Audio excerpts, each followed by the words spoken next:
Okay, thank you. Can you take your attendance, please?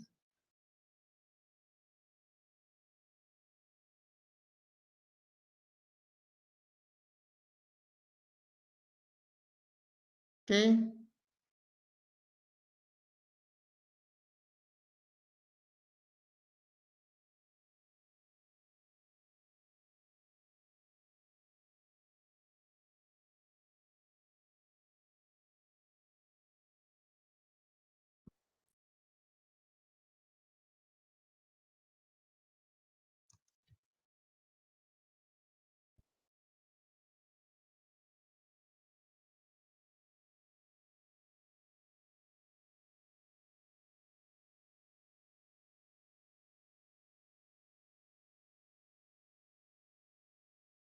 Okay, today we're going to talk about cloud data management.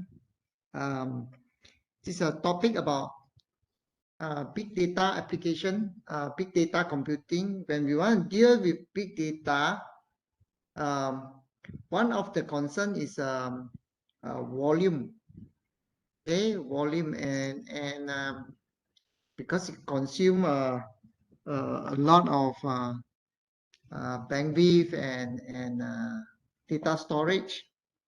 So one of the technology that people use is called NoSQL, and there are many technology available. NoSQL stands for not only structured query language.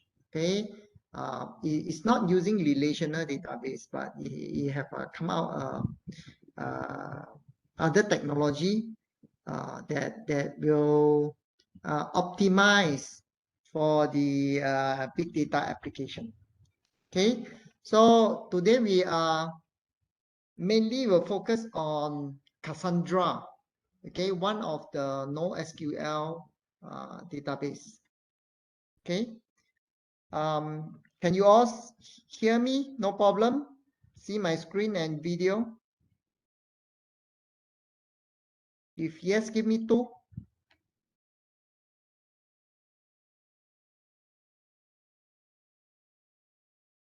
Okay, thank you.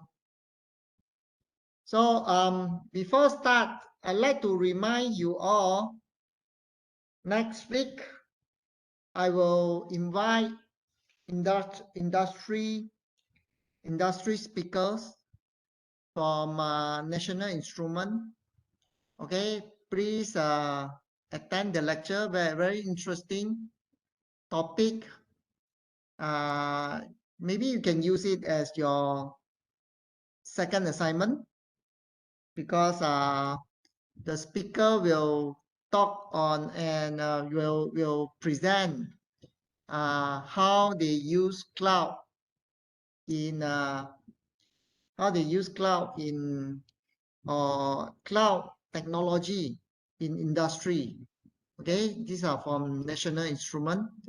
It's a multinational corporation that is in Penang, but the company is, I think, worldwide company, and they will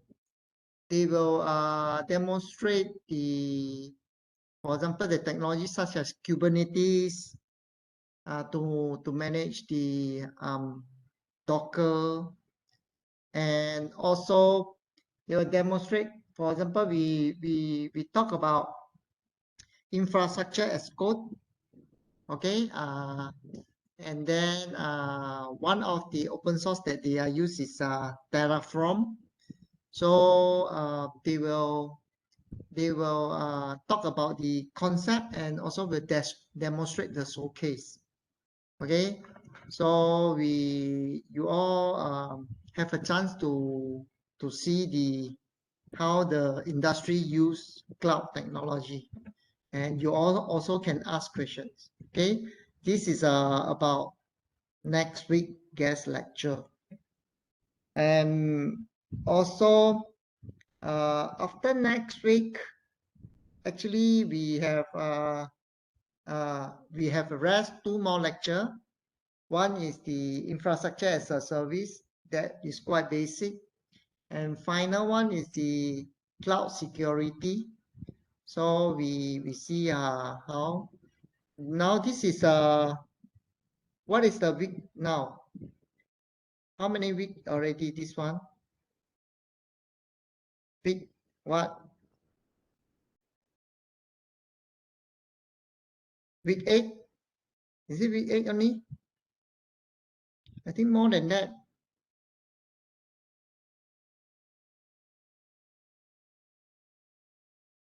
Huh? Week 1, week 2, week 3, week 4, week 5, week 6,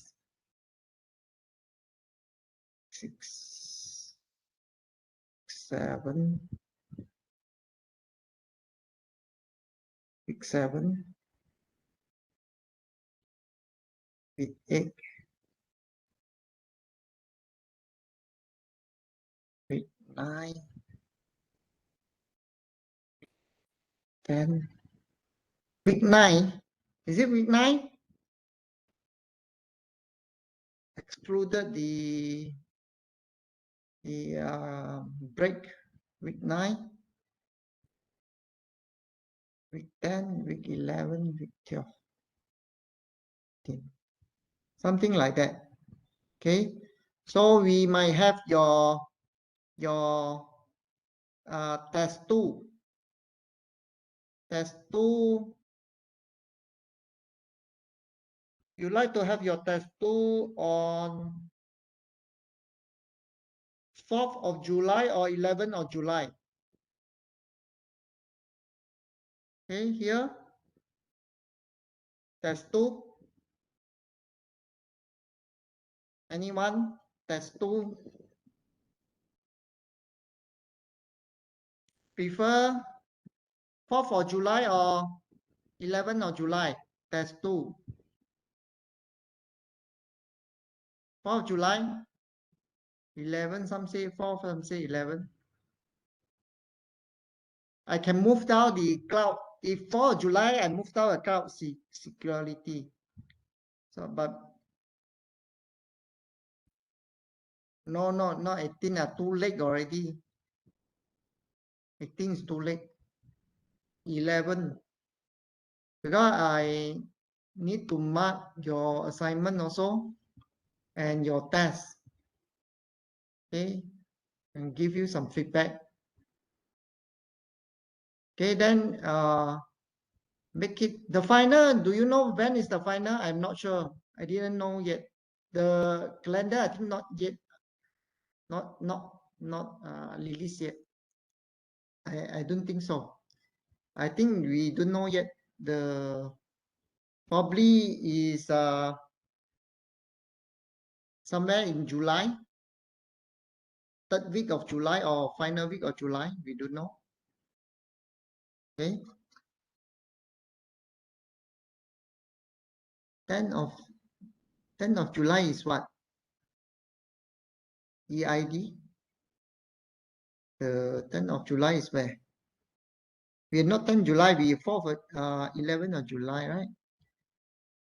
Is it public holiday, 11th July? Is it public holiday?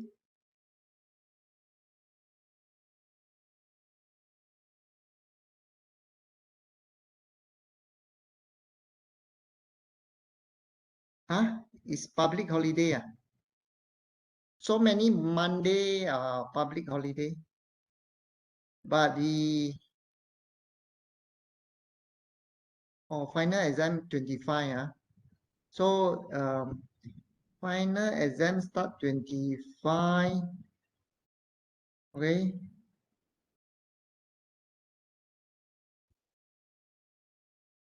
25. So 18 is a revision week. 11, I think it's the final week. Okay. This is a final week. 11 to 17 is a final week, followed by revision week. So I think public holiday, we also need to have a test lah. No choice. Okay. Or we have to replace with other days. I think Tuesday and so on even worse, right? We make it same, right? Is it okay? Because 10 is a celebration, so 11 is a replacement. So we make it same lah, continue same the test. Because else I have not enough slot. I think I cannot cover, not enough slot. Okay, too many holiday already. Need to replace it. Okay, because 17 is a final. After that, followed by revision week. Okay, so revision week, I can give you back the your assignment, your test 1, test 2, and so on. So that one is reserved lah. Okay, revision week. Okay, so we even public holiday we still have test lah. Sorry for that lah. Is it okay, Adil? Is it okay? 11 test 2. No problem, huh? How about others? Oh, okay. Anyone got problem? Minor 12 is better. But 12, I am not sure any one of you got that one. Got lecture or not? Some students have lecture during 12. I have no problem, but some attend other courses, you see. Some attend other courses. Okay. So minor, is it okay? You see, 12 have other courses, you see. Okay. Some are having other courses, so I cannot. Okay, no, 12, I am having, Ibrahim having CDS 521. Okay. Okay, no problem. So minor, okay, minor Uma, even better, but some student got lecture during 12. Okay, so we stick to it lah, 11. Okay, because night time anyway. July 11.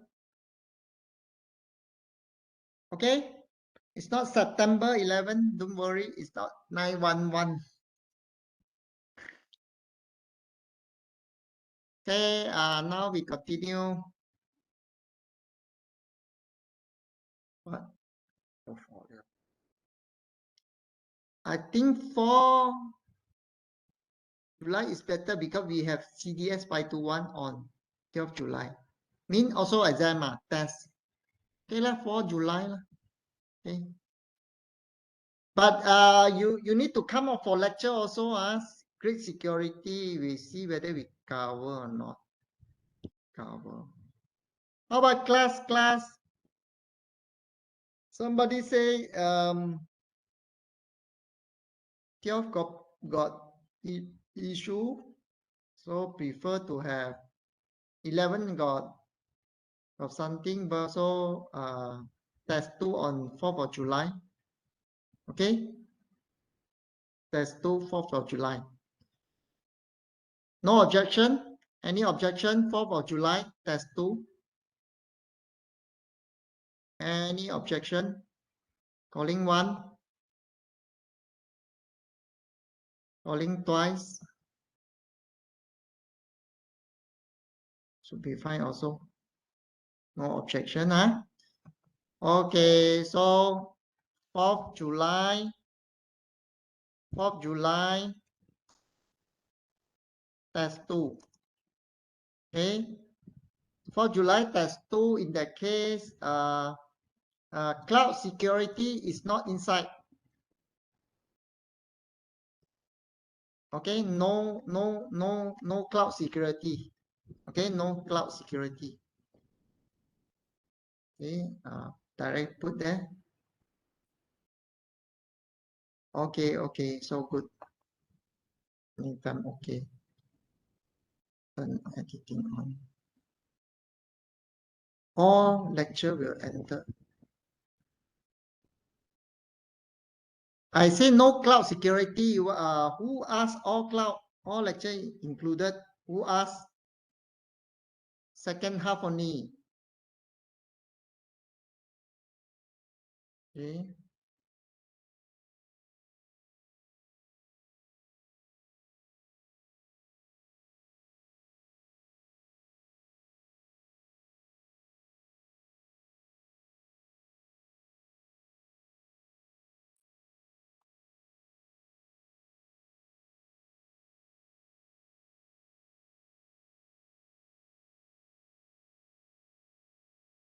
One hour only.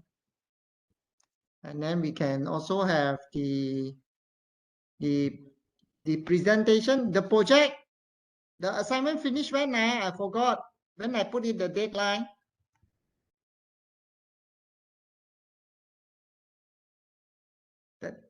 So the demo also.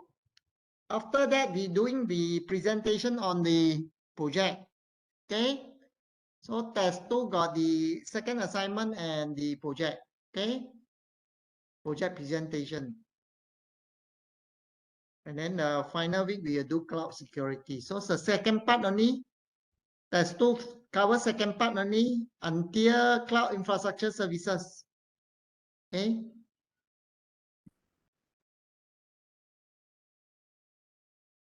So now where am I? Okay, good.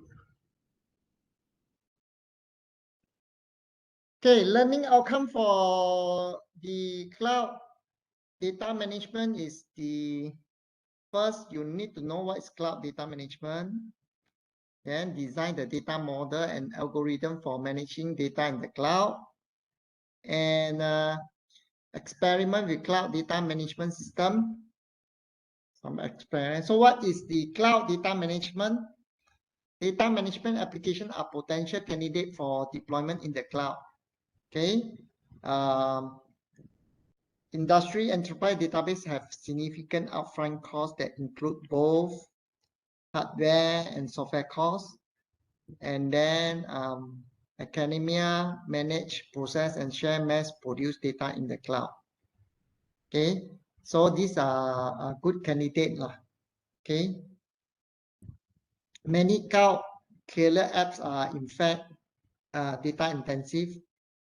Batch processing as using with map reduce, and online transaction processing in automated business application, and online analytical processing as in data mining and machine learning.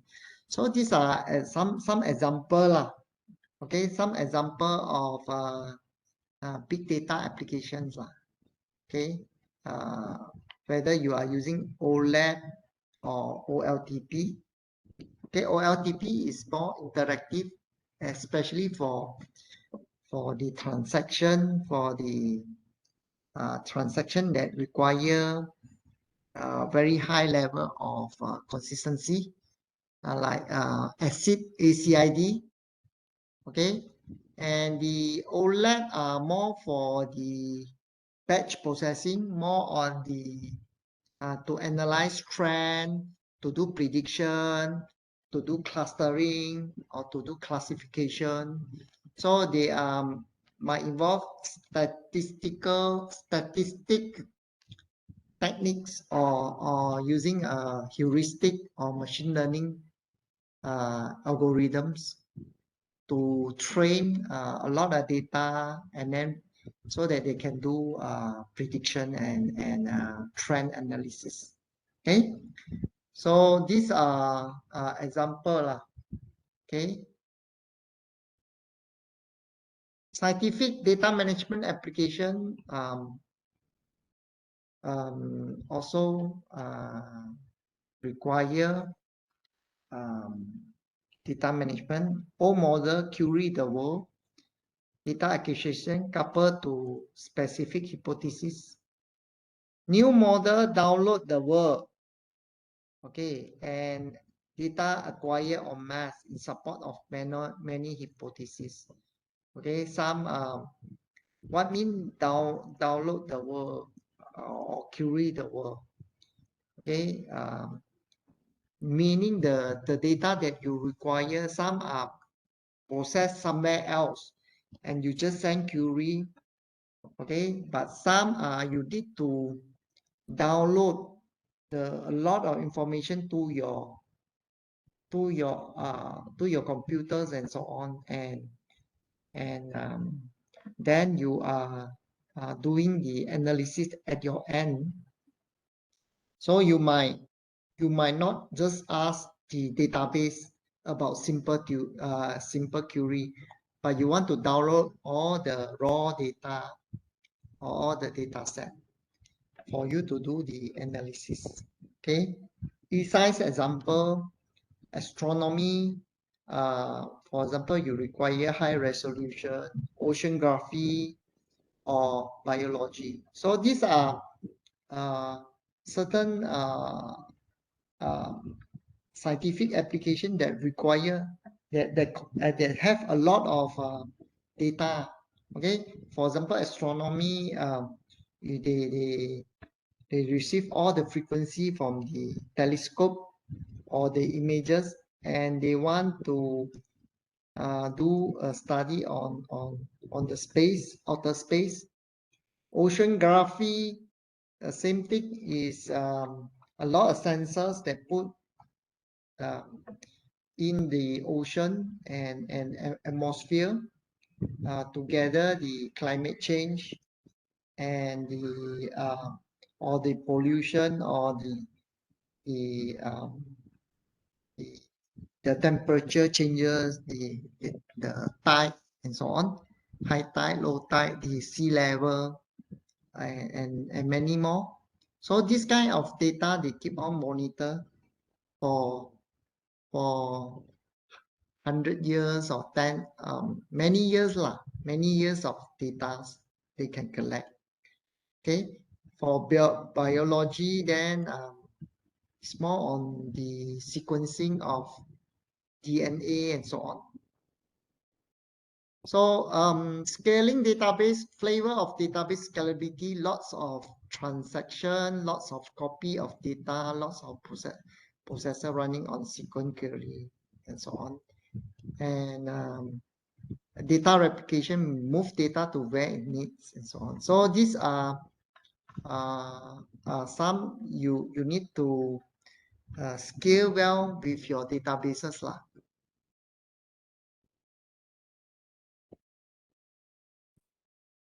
So compute power is elastic, but only if workload is parallelizable.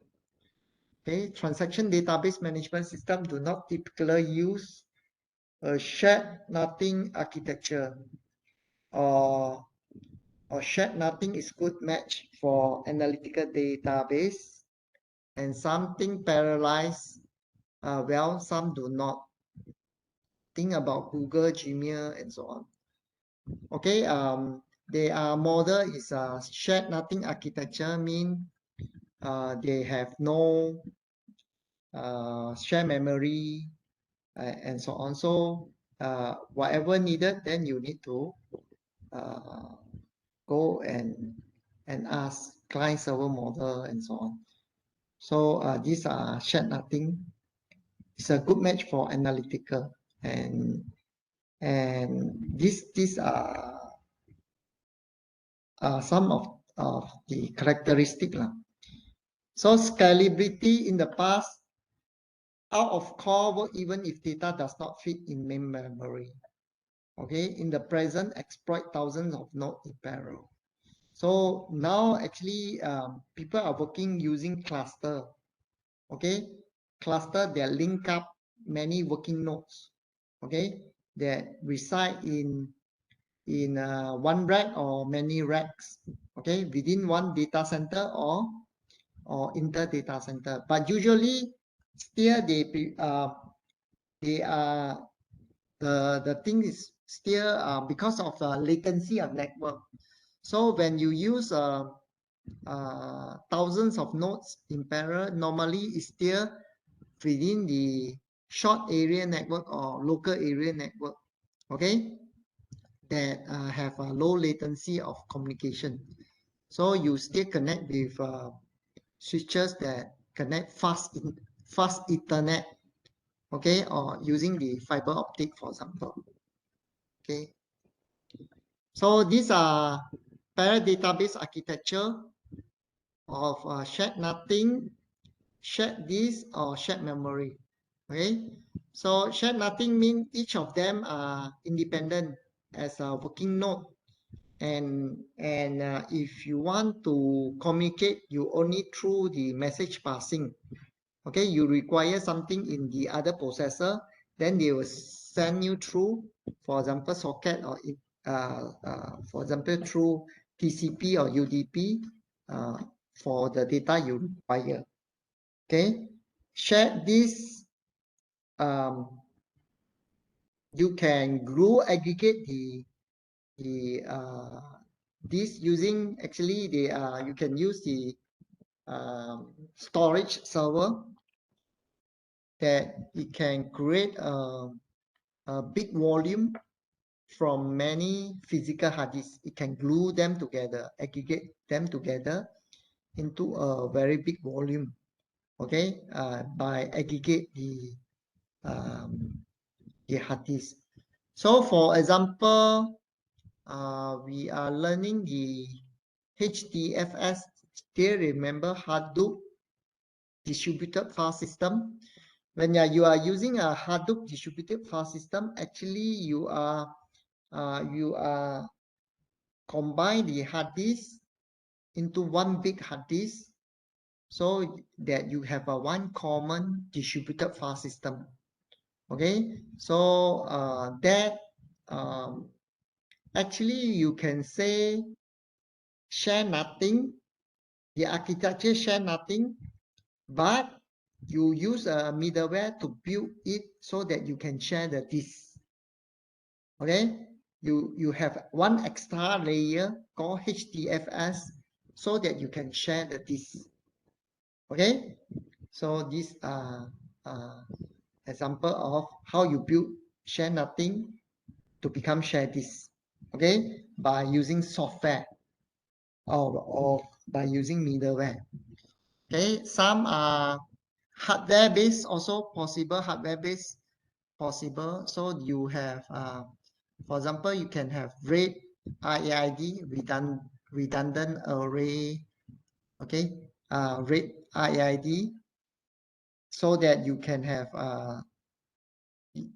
partition your data to other hard disks, other physical hard disks, and you can, your file, your block can go into different hard disks, and you can aggregate them together. Okay, especially RAID 4, RAID 5, okay, RAID 5, RAID 6, okay. 0 mean nothing, no RAID, RAID 1 mean mirror, and so on. So you IID, you can go and Google, okay, the information. Shared memory, normally, if you use the parallel computer of shared memory, then it's hardware based, then will be very, very expensive and proprietary. Okay, and if, for example, you create the shared memory using software, then it's possible called distributed share memory. But one big problem is the consistency level of the shared memory. You need to do paging, all this, because all different computer, they have a different clock, physical clock. So you want to ensure that all have value. It's very complicated. You require a strict protocol so that you can maintain the consistency of the data in the memory. Okay. Last time I taught this before, called distributed share memory, and they have many model, consistency model. Okay, but in this course we actually we take out the content of distributed share memory for this new topic, because we want to focus more on cloud. Okay, so on the shared memory, if for the software wise, normally we have the consistency data control at the variable level. Okay, you didn't see one big pool of memory. Okay, let's say cloud memory, 10 gig or 100 gig. That's not you can glue that physical memory and become one big cloud memory. That's not available. I mean, it's virtualized virtual cloud memory. I think it's not that yet popular, but application that can make use of memory of other computer, there are software like this. Okay, for example, you at the program level, you can control your variable. You can using a locking, for example, to lock your data variable so that you can prevent data race problem. We call it critical section. So when your variable critical section mean you allow one process to access it at a time, and then the process can be from any computers. Okay, but you allow one at a time, especially you want to do the control when you want certain process want to update.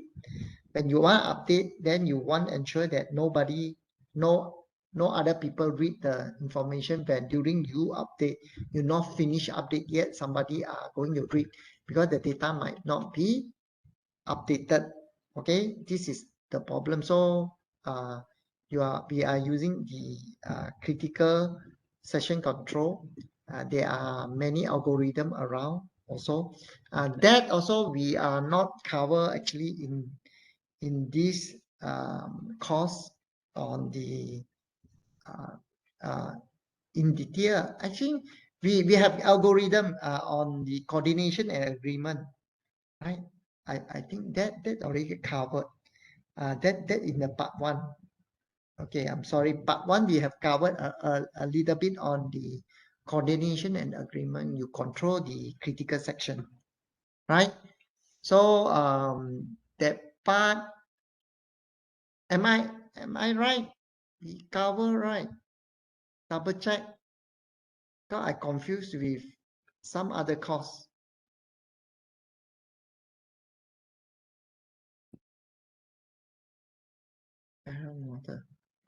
Oh, these are not coordination and agreement is not in this course. Okay, sorry, it's not in this course. That is to control the critical section. Okay, but you can use software to create the distributed shared memory. Actually, it's possible, but cost incur. Okay, you can use a locking mechanism. You can use centralized approach. You can use there are many algorithm, Mekawa, centralized, and some the sender initiated, receiver initiated, and so on and so forth.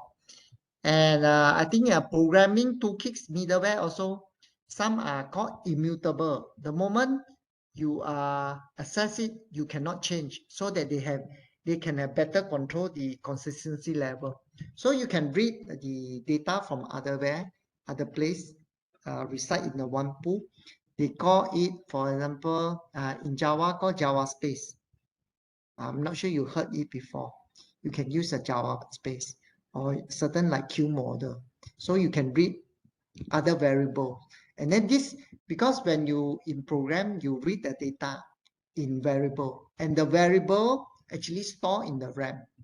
Okay. If it's not available, then it will get it from the physical hard disk and load into a RAM. Okay. And then this RAM, not necessarily in your computer, but it can reside in other computer, but it will transfer to your computer sooner or later. So actually, the shared memory are more tricky in the software to create that, and then the latency also very high compared to the real physical memory. Okay, so if if at the physical computer side, the shared memory happen is actually your RAM. Your RAM, then you allow other process to read within your same computer. But sometimes the RAM, different process, even same physical computer, you cannot access because it will protect it from other process. So if not, then you will create core dump error.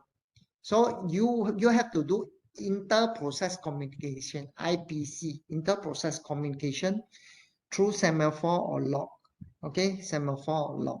So these are the things that in basic things.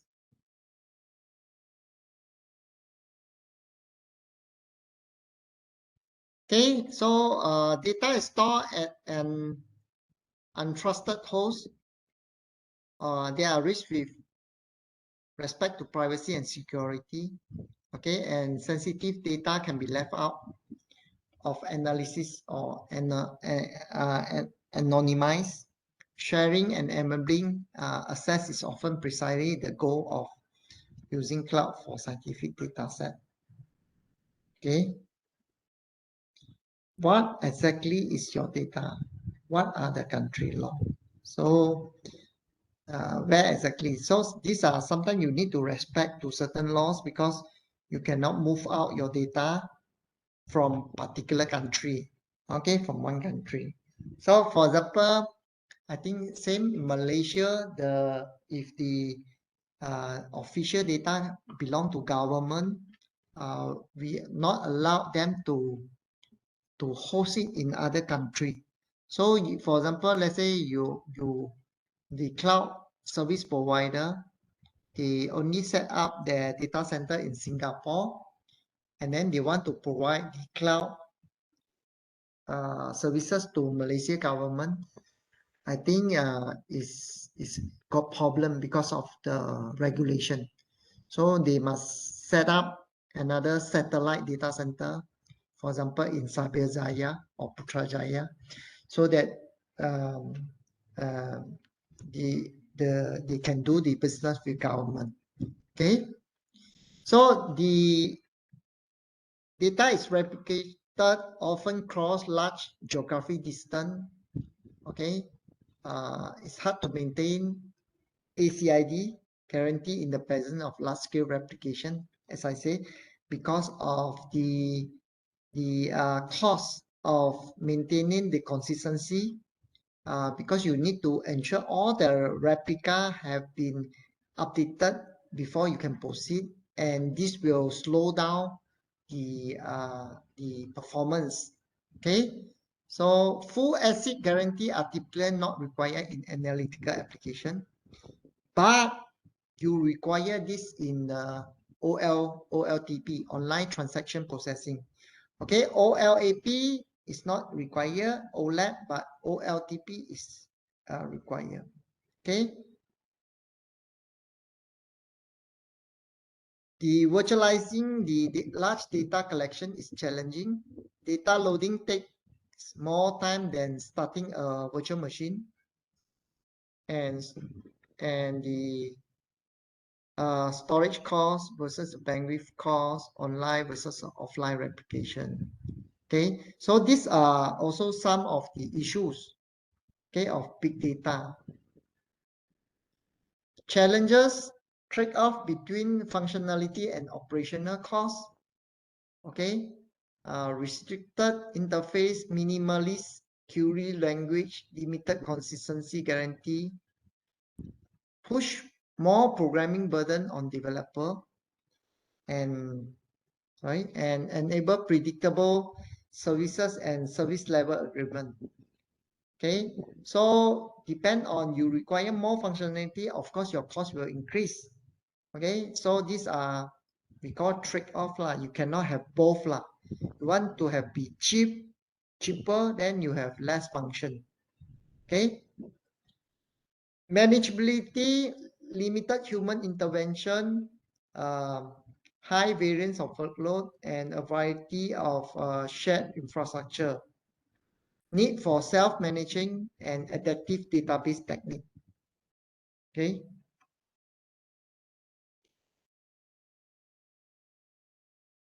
Challenges. Scalability is one of the challenges. Okay, because today SQL cannot scale to thousands of nodes and hard to support multiple distributed updaters to the same dataset. Hard to replicate huge dataset for availability due to capacity. Different transactional implementation techniques, different storage semantic of both for storage. Query processing and optimization limitation on either the planned space or the search will be required. Okay, programmability, ability express program in the cloud. So these the challenges, especially for the volume lah. Okay, so much data and so much process want to update in the same time. So how to support multiple updates and so on. So these you require no SQL database. Okay, data privacy and security, protect from other users. Okay, and cloud providers, especially target usage scenario in the cloud with practical incentive for provider and customer. Okay, new application mess up interesting data sets. Expect services preloaded with large data sets, stock prices, web crawls, scientific data set, and data set from private and or public domain. Okay, so you might have many data sets for you to from different data source. So these are another V actually from variety or variability. Okay, so actually in the big data I got many V challenge. So volume, velocity, variety, variability or veracity. Okay, so this is one of the things like I mean from different data source. How about your second assignment? Have you formed up your group? Who team up with team already formed? You need to work on your second assignment already, huh? Okay. So how about others? One person only say yes. How about others? Your second assignment already start working with your teammate. Already form a team at least. You choose which topic. Topic 1 or topic 2. Topic 1 is Hadoop. Topic 2 is Terraform. Yeah, sorry, topic 1 is map reduce. Second topic is Terraform. So who choose topic 1? Give me 1. Choose topic 2, give me 2.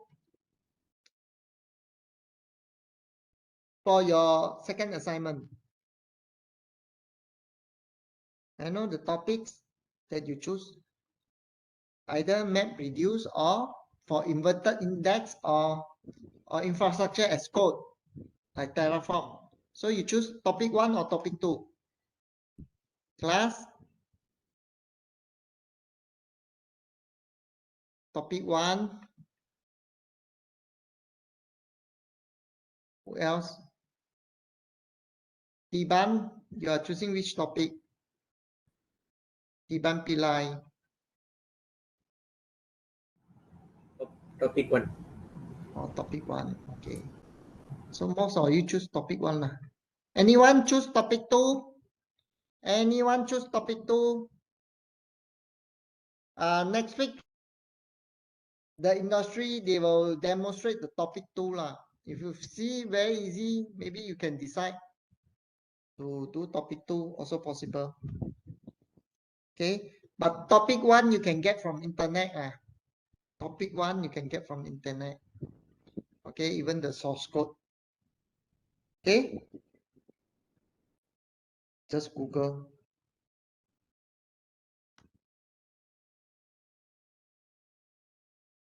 Today I'm very tired. I don't know why.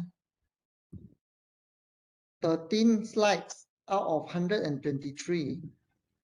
Now I'm going to finish. Not important one, we just skip, okay? It's not important, I just skip lah. No, cannot finish.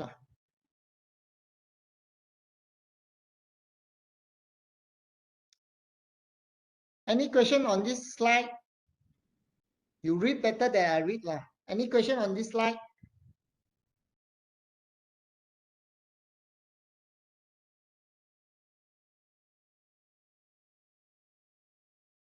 Okay, no, next.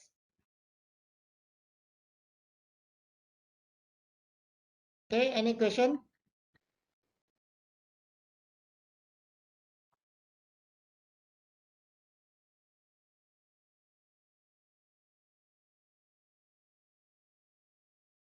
So the cloud, when you're using cloud, better for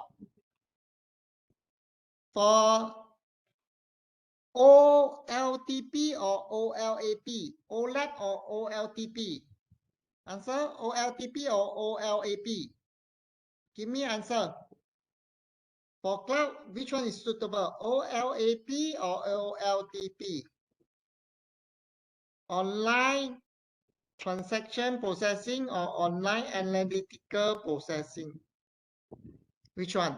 OLAP or OLTP? Class, you understand already? I give you a question, you need to answer based on 2 PowerPoint. Nobody answer? Oh, what happened to my chat?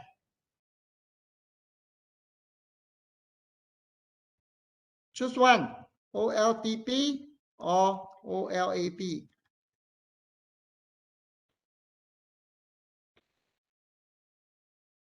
For cloud, which one suitable?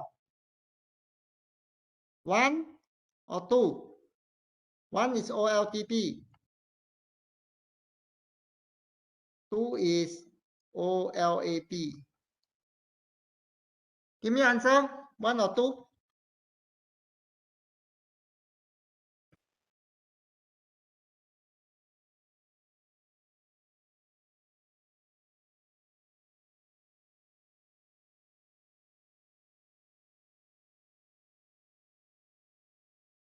Answer is 2 lah. Here it say analytical ma. Analytical is conclusion appropriate for cloud. Appropriate for cloud is transaction. Transaction is not appropriate. Analytical is appropriate. A stand for analytical. T stand for transaction. OLTP. T is transaction. A is analytical. Okay. Give you an answer already. Also don't know how to give answer back. Okay, cloud DBMS wish list efficiency.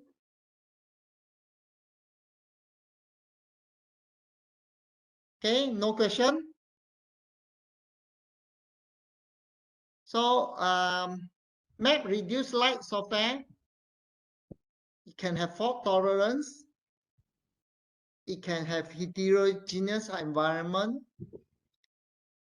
It can operate on encrypted data. No. About, because here is a wish list. Can we use MapReduce to do that? Okay. Interface with business intelligence product. No.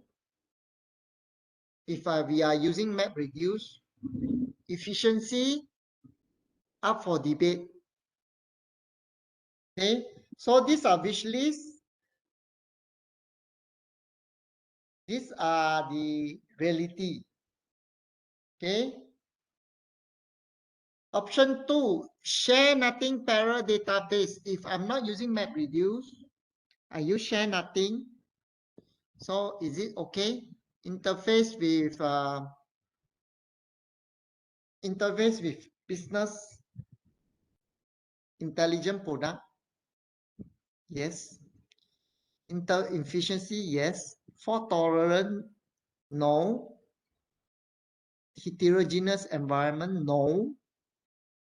Operate on encrypted data, no. Share nothing means every computer has its own memory, own hard disk, own processing power. memory, processing power, and hard disk is independent from each other.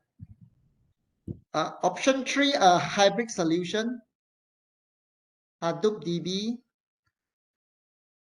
okay, a hybrid DBMS, a hybrid of DBMS and MapReduce technology that target analytical workload, designed to run as share-nothing cluster, and attempt to fill the gap in the market for free and open source parallel DBMS, and much more scalable than currently available parallel database, as scalable as Hadoop, while achieving a superior performance on data analytic workload.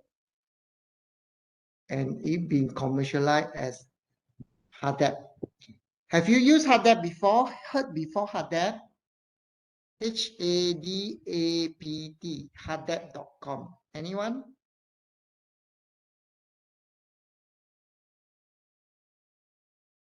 So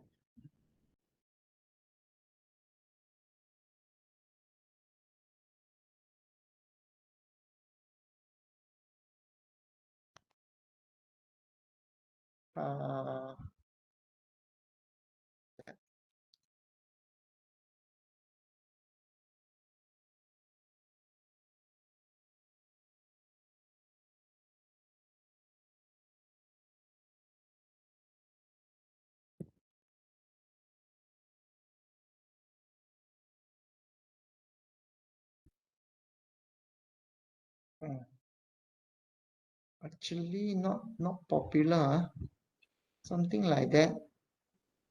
Who want to use it? I think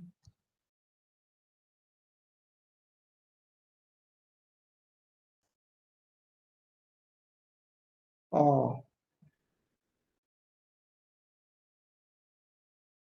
I think they maybe change the website already.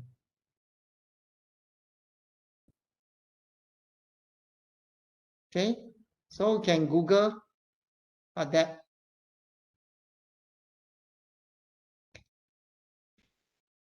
Okay, value of relational database. Why no SQL? Because relational database mainly for persistent data, concurrency or transaction, integration and standard model. Okay, impedance mismatch, application versus integration of databases. Okay.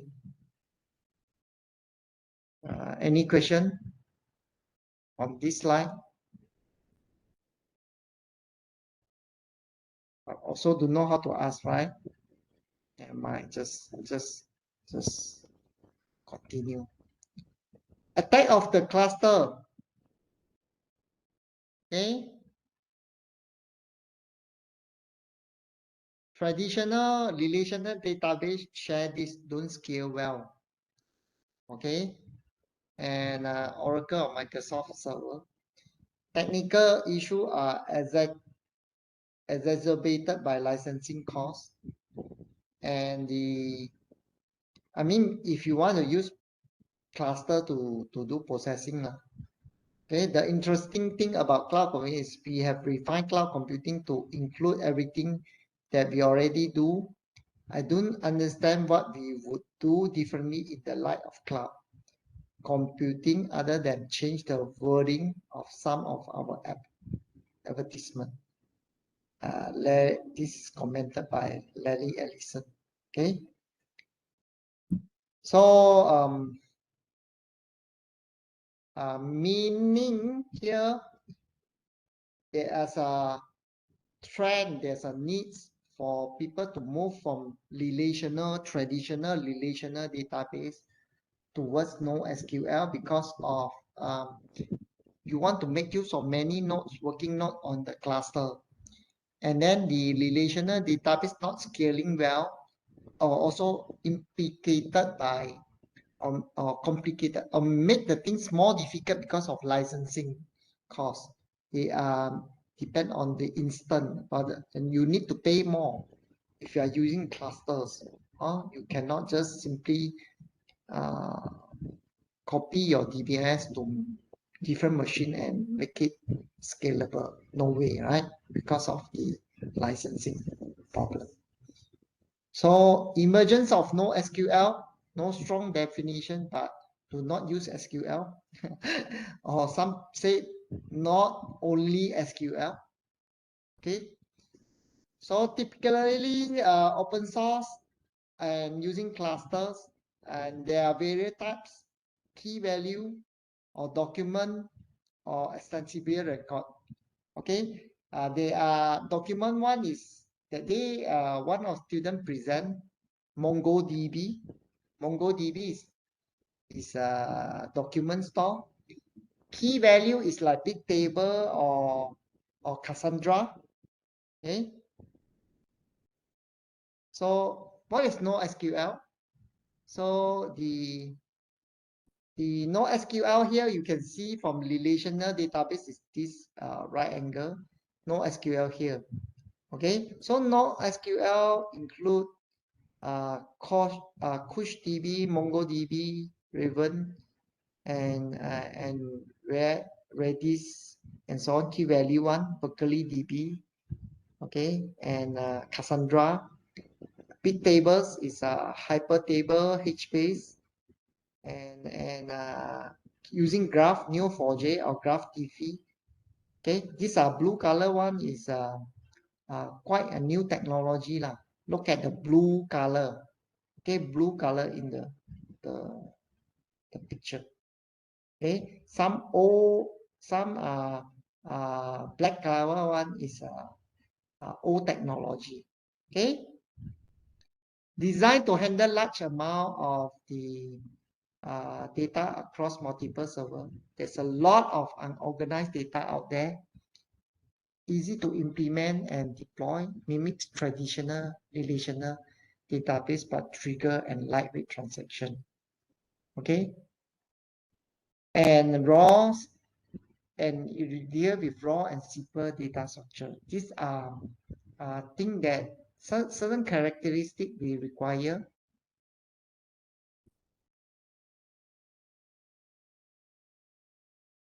And this one blocking me. Okay, I had to double click.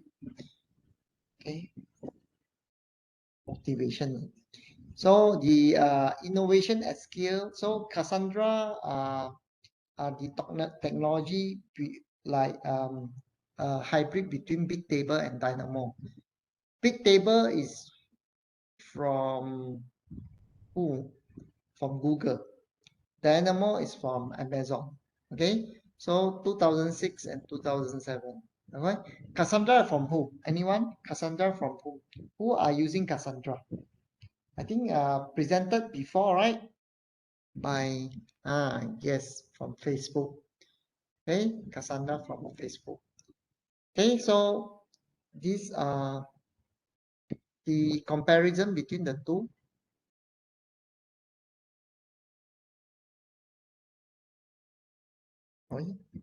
I didn't change my slide for Javier. Long time ago, I'm using this one for Javier. Okay, the slide should change lah. Okay, sorry about that. The footnote, I didn't change it. Okay, Apache Cassandra, and Google Big Table and Amazon Dynamo DB. Okay, one are using column, and Dynamo are using key value. Okay, and best use Cassandra is write often, read less. Okay, when you want to write a lot, you are using Cassandra. And then for concurrency control is using MVCC. Big Table are using log. Amazon are ACID. Okay, and so on. So when you are using ACID, for example, let's say you want to do for transaction, which one is more suitable for transaction? Like OLTP, online transaction processing. I say your database require for a real-time transaction, distributed transaction. The nature of your database is used for transaction. Which one is more suitable? Cassandra, Big Table, or Dynamo? So Cassandra is 1, Big Table is 2, Dynamo is 3. Give me answer 1, 2, or 3. Class.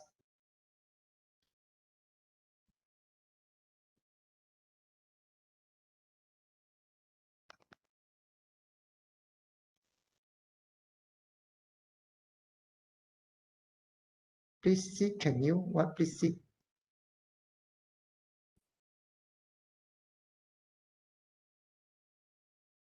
Huh? Sir? Sir? What, sir? Please sit, can you repeat? Please sit. SIT. Please, sir. Is it sir? Or please, sir, can you repeat? Okay, my question is, for example, your DBMS want to use for transaction.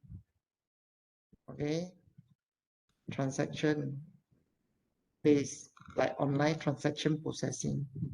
Which database technology here, no SQL database technology is suitable here, more suitable for this kind of processing?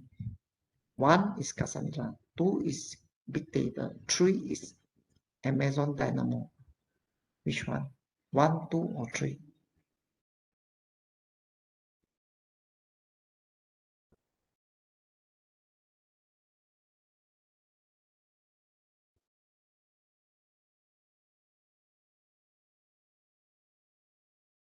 No one repeat? No one can answer? Dayop, can you list? Have you get my question? Dayop Hamza. So now, do you understand my question? Can you hear my question just now? You choose 1, 2, or 3. Ibrahim choose 3.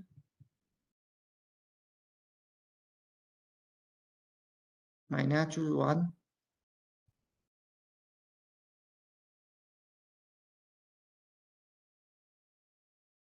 How about the rest? All sleeping? Where are the rest? Put the computer on and disappear. How about the rest? Maina 1. Call people already. Stop sharing. Stop sharing. See. Still here. Zhao Jing, what's your answer? 1, 2, or 3?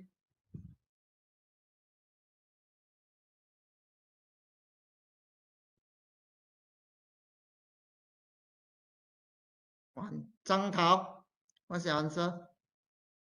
1, 2, or 3?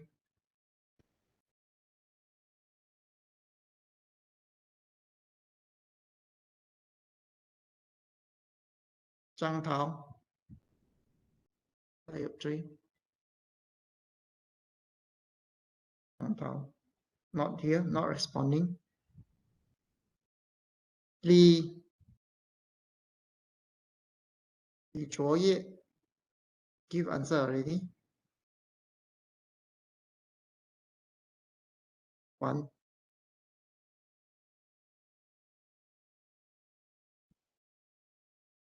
Answer is 3. Answer is 3 because acid is the highest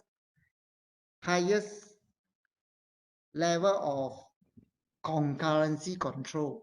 Atomicity, consistency, isolation, and durability. Acid is the highest consistency level they can provide. When you do transaction based of database for transaction, you require atomicity because you don't want halfway you do a transaction, then halfway partial, then you want to transfer 10,000 from A to B. Your account, you want to transfer money from A to B.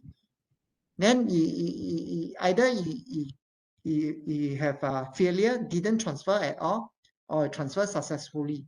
Okay, 10,000 from your account A to the account B, or it didn't happen at all. It cannot do halfway one night. I transfer 5,000 only, the other 5,000, it didn't transfer yet. This means that you need to respect atomicity, atomicity, consistency level, okay, and isolation and durability. So all these are, highest one is acid. So just now say cloud is not suitable, transaction one is not suitable because they require very high level of consistency level. But yet Amazon DynamoDB can provide you very high level of consistency. So if you really want to use cloud database for transaction, then you have to choose with very high level of concurrency level. In this case, is DynamoDB and not Cassandra. Who give the answer one? Now you understand or not? You are make a wrong choice. Understand or not? Understand, give me 0. Don't understand, give me 1.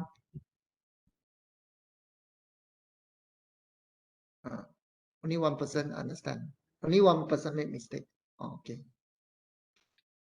Okay. So characteristic, high availability, partition tolerant, persistent, and big Google. Alright, I think I skipped this one. I just, because it's too much, so need to be faster. Consistency level, CAP theorem, C for consistency, A for availability. You know CAP, CAP, you know, C for consistency, A for availability, and P for partition tolerance.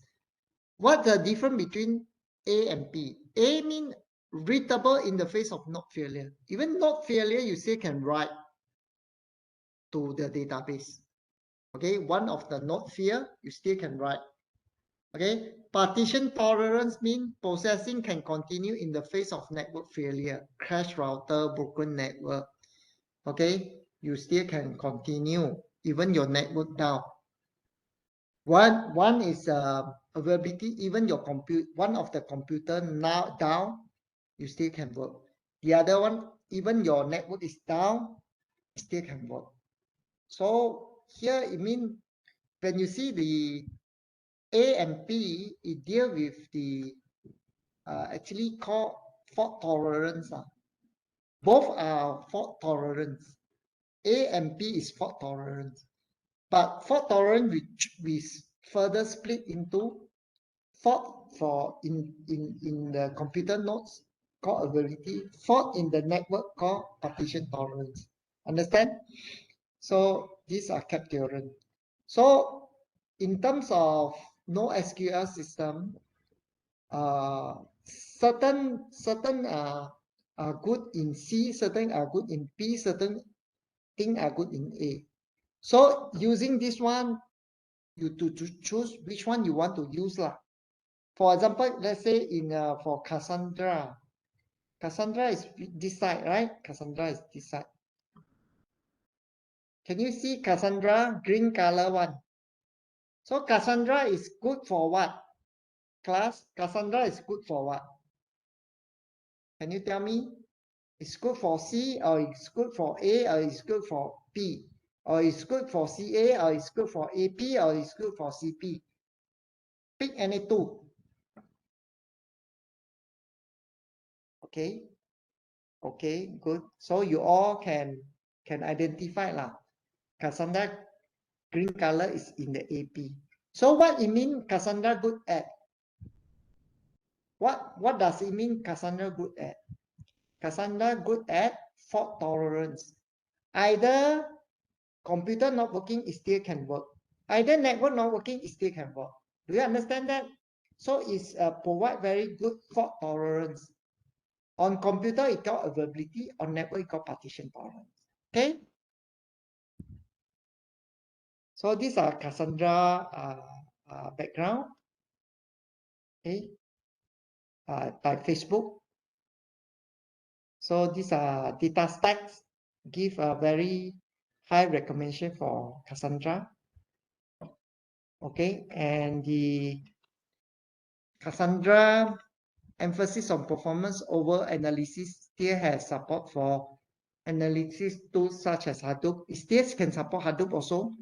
You can use the Cassandra as DBMS, and then you do Hadoop processing on top. Instead of you get the data from file system, you directly get the data from the database from Cassandra, and then the processing part, it will allow the execution of your program on the data set that in the Cassandra database lah.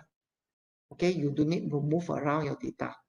Okay, so organization row are organized into tables and blah blah blah blah. Okay, so I think I'm very tired. Okay, I think you all already tired today. No mood. Okay, just come back from holiday. Long big holiday for me because last week is a school holiday, secondary and primary school holiday, not university lah, but holiday. So just come back from holiday, no mood. So now we take a break, okay? Take a break, okay? Everyone sleepy already, right?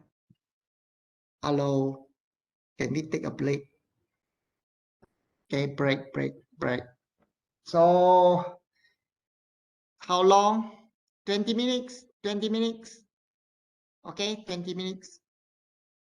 See you, bye.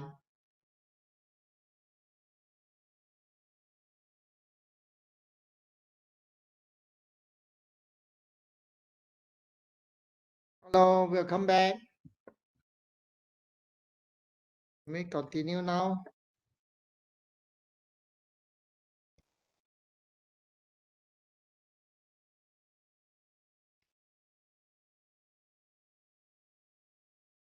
Can you see my screen? Can you hear me? If yes, give me one. Okay, thank you. So we talk about Cassandra. Cassandra got a query language also, similar to structured query language, but it's called Cassandra query language. So in short form, it's called CQL. Okay. Any one of you use SQL before? SQL before? If yes, give me one. No, give me zero.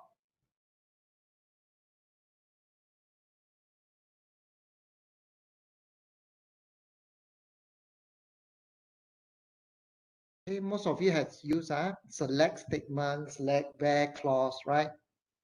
So CQL is something similar to SQL. Cassandra property, very fast write. It's good for many writes. Okay, even the node is down, it still can write it. Even the network is down, still you can do query and so on. Okay, and then highly available, linear, elasticity, linear and scalability. Okay, decentralized and have around 12 client languages. Languages mean how you access the database through programming language. Example of programming language like Python, like Java, or some web language like PHP and so on. So this is quite popular. And then provisioning of new nodes, and then support big data. DHT 01, because it use a distributed hash table, so not involve searching. So does not involve sequential searching one by one. You do a searching very fast. Okay. Stage event driven architecture, it use event the stage event mean it split into stages, and then to allow very fast write. Okay.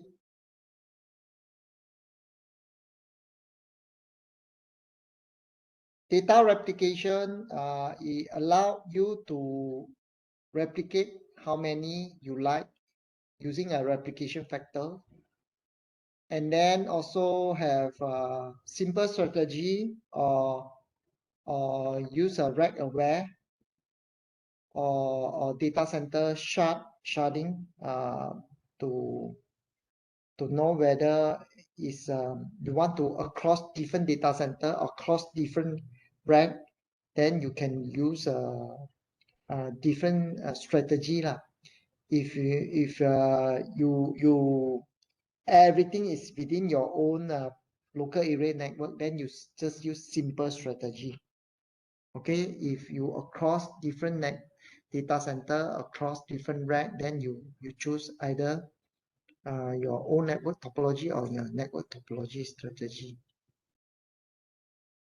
Partition, now spec down, you can preserve your random preserving.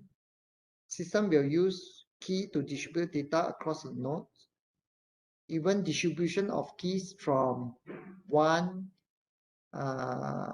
column family across ranges, across different nodes. Okay, another one is the random order preserving. Key distribution determined by token, lexicographical ordering required for range query, scan over row like a cursor index, can specify the token for this node to use. Okay, so you want whether you want to preserve the order or not. You want to preserve the order, then you have to use the token, okay, token for you to maintain the order. Normally, the order is not maintained. Is depend on the key, depend on the MD5 key. Okay, so the order will change. Okay, if it is not maintained. Okay.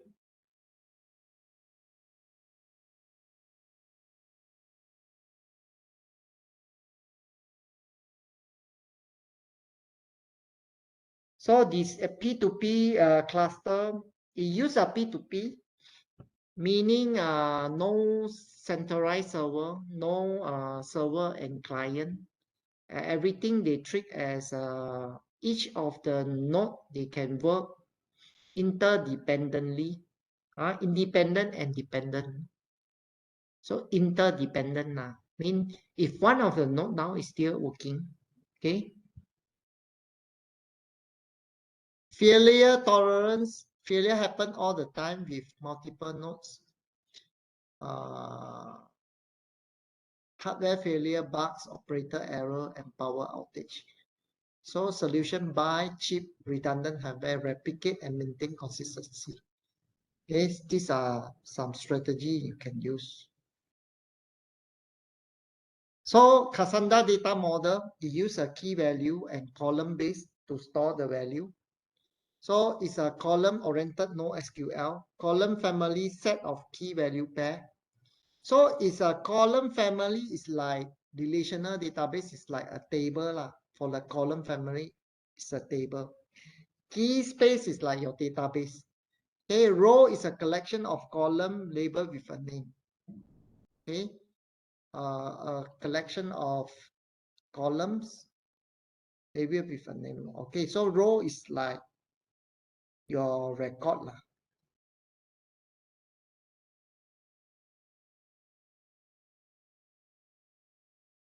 Here it got the system generated value. You have name, attribute, name value, name value. Name normally is your attribute name. Value is what you keep in that for the attribute. But you have a one extra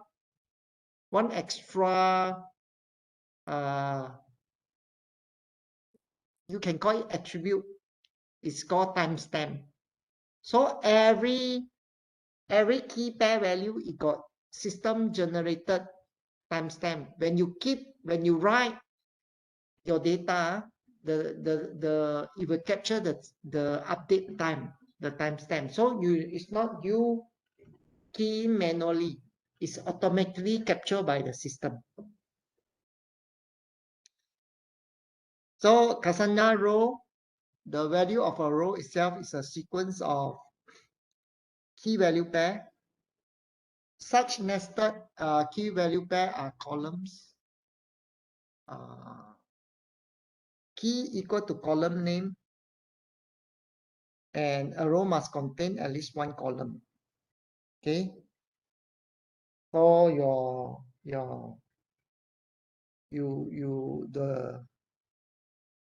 the name is called key. The name value is what you keep inside lah. For example, the column name called text, column name called user ID, column name called date. So column name text is the key. What is the value? Hello world is the value. Key, another key is user ID is a key. What is the value? Value is the 39823. Okay, and so on. Okay, and then another key value. What is the value? The tweet ID. Tweet ID is the key. The value is inside 1234 or 2251 and so on. But the value here, the tweet ID used as an index. So actually as an index, so if you use as a index key, the value inside as an index, okay. For example, your key is a user ID, okay, and then column name store tweet ID value, and value of all column name are set to empty as they are not used. Okay, so this is another column name storing value. So your user ID is key. The value is 39823, and you have another column name. You store tweet ID inside there as a tweet ID, but they have no value. Okay, no value. So you can keep what you like. This column family is like one user posts how many tweets. Okay, user ID of 39823. It posts maybe 5 tweets or 7 tweets. Okay, each tweet got ID, the name ID. Okay, so this is how it keeps the data. Okay, example of column family tweet. Okay, with a row ID and all this. These are row ID lah, where you use a key. Tweet ID as a key. Okay, user ID as a key. As a how to say, as a row ID.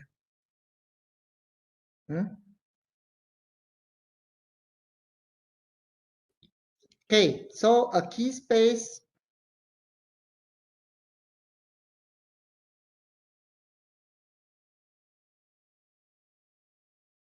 A key space is a group of column family together. It is only a logical grouping of column family and provide an isolated scopes for names. So key space is work like database lah in relational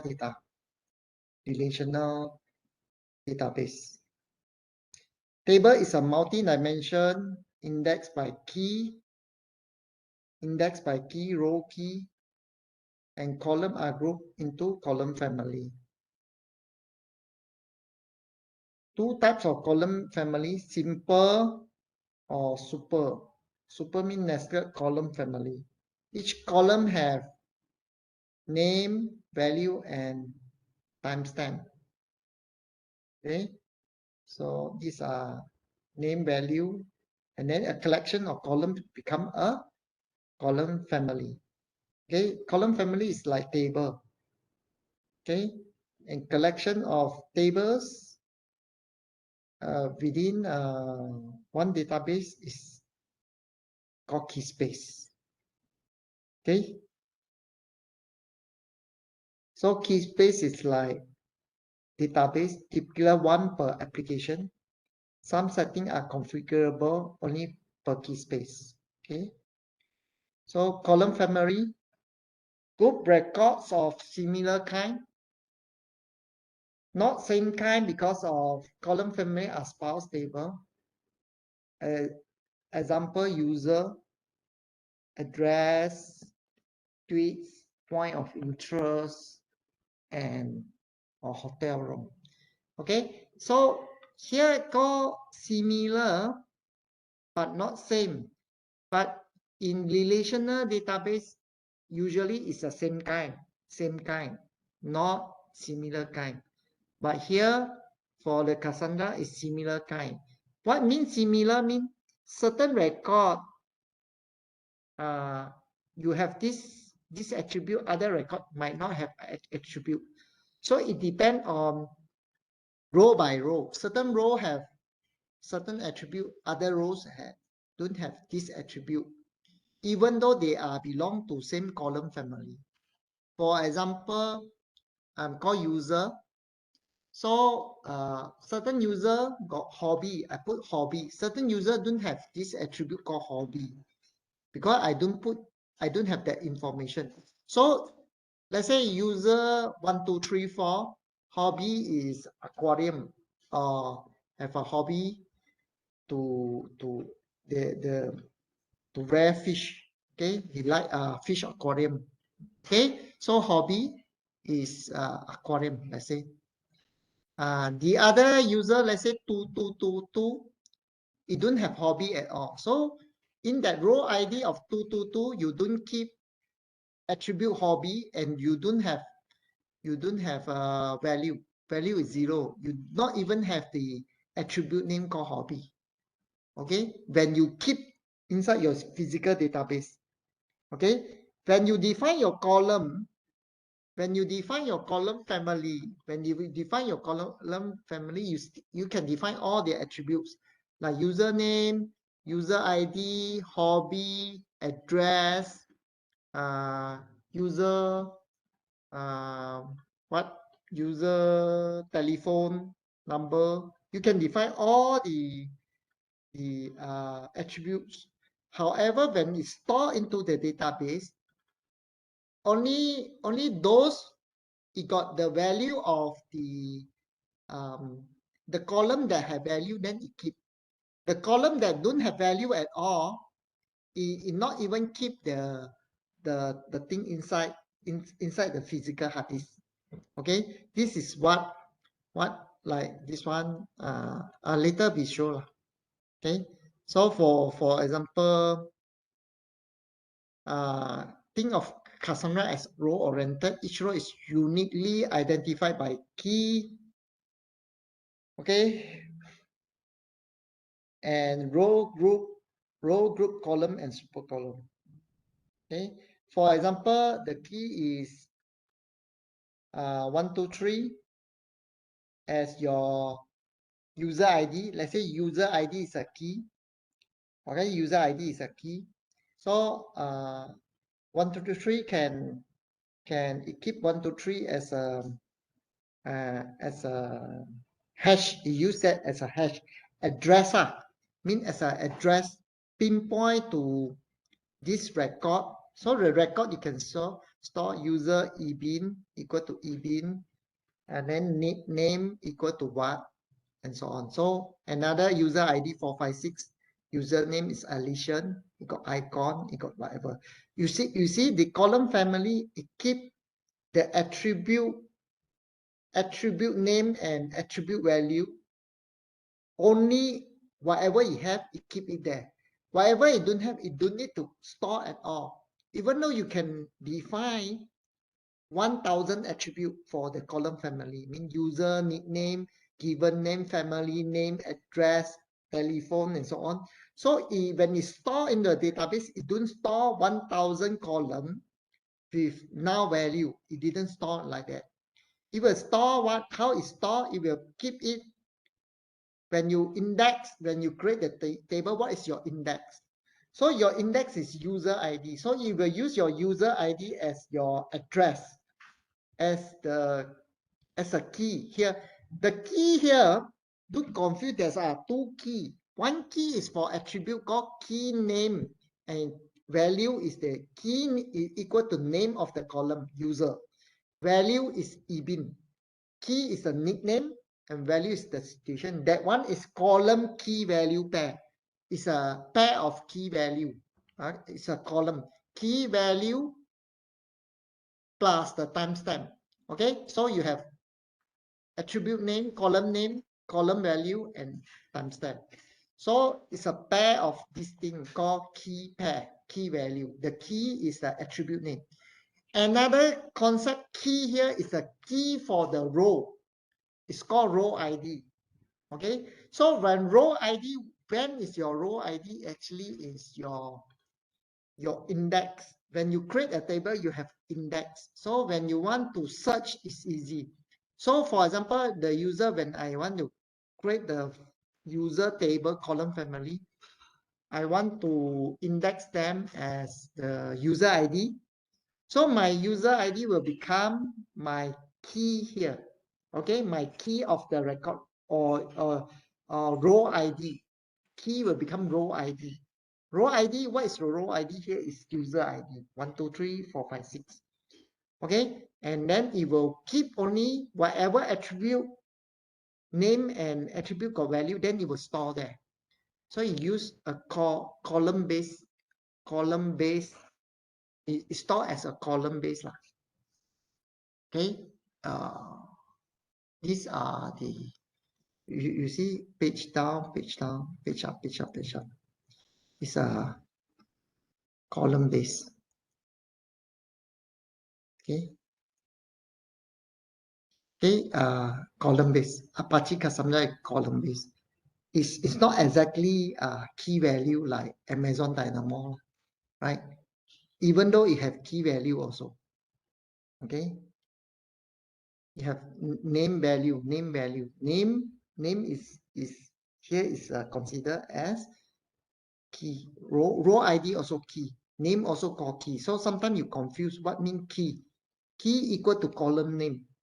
Okay. So here the key equal to column name is actually it's not the key, it's not row ID. Okay. This key equal to column name is the column refer to column key value pair. A value of row itself is a sequence of key value pairs. Okay, sequence of key value pairs is a sequence of attributes with value. Okay, so here don't confuse. Okay, for example, here is the key here is not the name of the column, it's the row ID. Okay.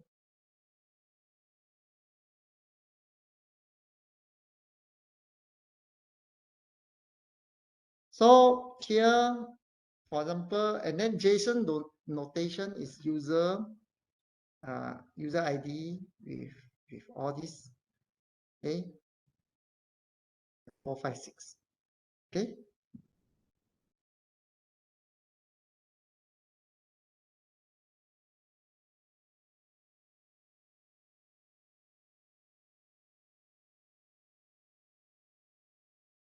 This is another one called command line CLI, a command line interface. You how you interact with database, you can through user interface like table and so on. You drag and drop, use your mouse. That is called user interface. This is the simplest, easiest. Second one, when you want to do programming, you use a command line. Command line is like something like you open your command prompt, right? Your command prompt. Then these are command line, like dir, okay. Then cd to something, okay. Cd like this one, dir. These are command prompt, right? And then you can type a command, okay, whatever command. Let's say here you got auto batch bar, then you can type command. Same in the Unix Ubuntu, how to say, when you want to remote login SSH, you use putty or whatever, then you log in, then it's become a command interface, then you use as command line. Okay, so these are command line. So you can use this to interact with this one. Another one is called API. API is an application programming interface, so you can interact with your software through client language lah. You have 12 client language. You can use Java, you can use Python, for example, to connect to your Cassandra. Okay, so you can set key space, you can get key space. Okay, you can get the data. So it will say column is equal to the value, column 65 whatever, then value 39 timestamp. With EBIN, you want to get the EBIN age. Okay, so what is the age of EBIN? It's 39 years old. Okay, and with a column ID. Okay, set email, set age.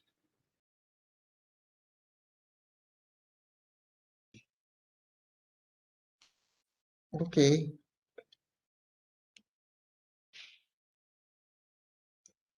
So name by a column has 3 parts. Okay, you have a name, you have a value, you have a timestamp. Okay.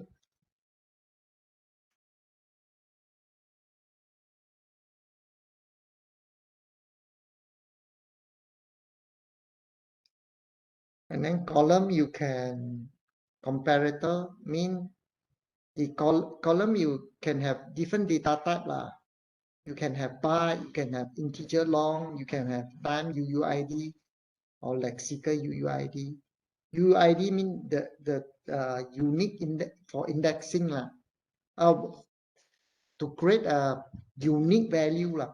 Okay, unique value for something. Sometimes each of them have their own unique ID, so you can use a UUID lah, using time or using lexical. Okay, super column is complex or more complex structure of data type. Sometimes you have simple data type. Simple data type like you have either is a string or is a integer. These are simple data type. But if you have the attribute consists of a list of other attribute, okay, or a list of value, then it will become or array of 2 value or array of 3 value or array of single value, then it will become like what we call is the super column.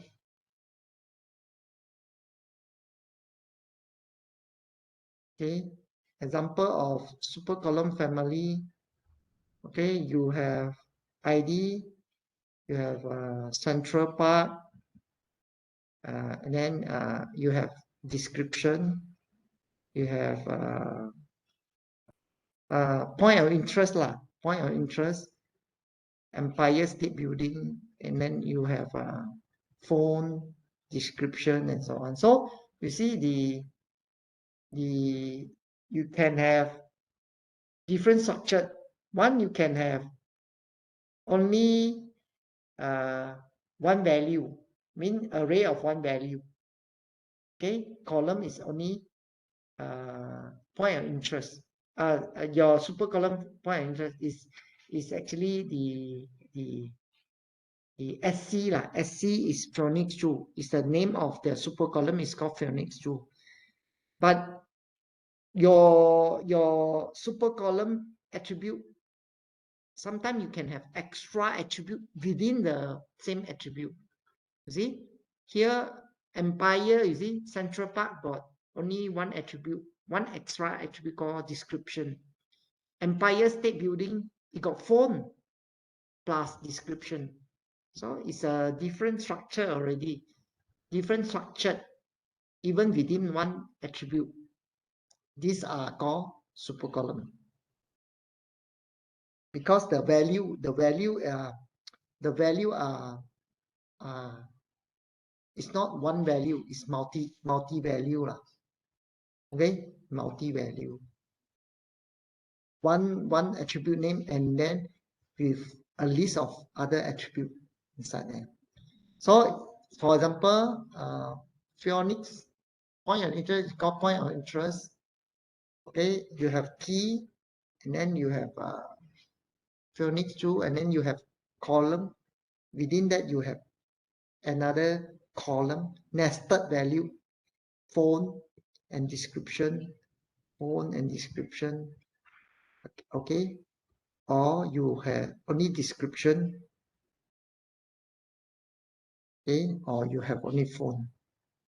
So you can see here a flexible schema. Okay, super column family. We have a super column called Central Park, where in the super column Central Park, you can have description, you can have phone or description. So you have not single data type, you have complex data type. Okay, so these are super column family.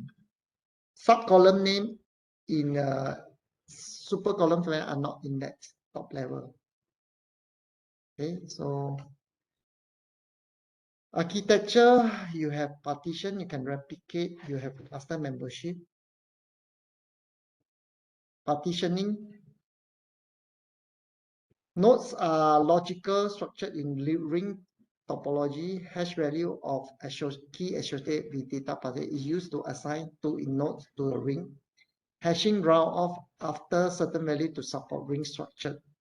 Lightly loaded node move position to elevate highly loaded node. So it can do a load balancing as well, and using a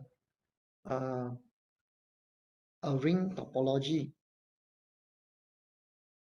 Okay, so you can depend on how you replicate n factor, whether 2 or 3, and then you will replicate n minus 1 success after its coordinator.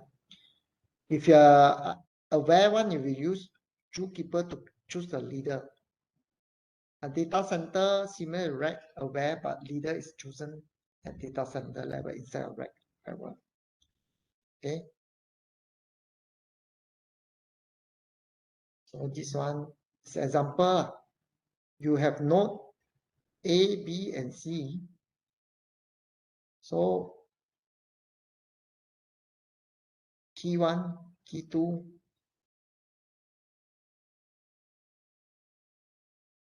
Let's say we replicate 3 and 3. So it will keep successfully node.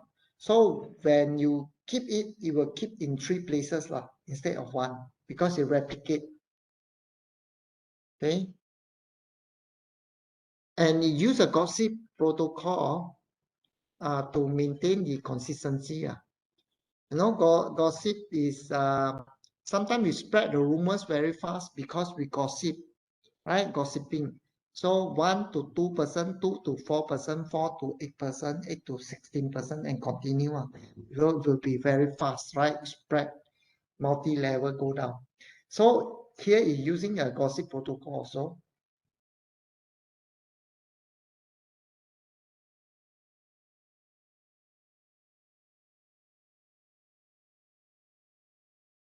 Okay, and the network communication product inside for their life.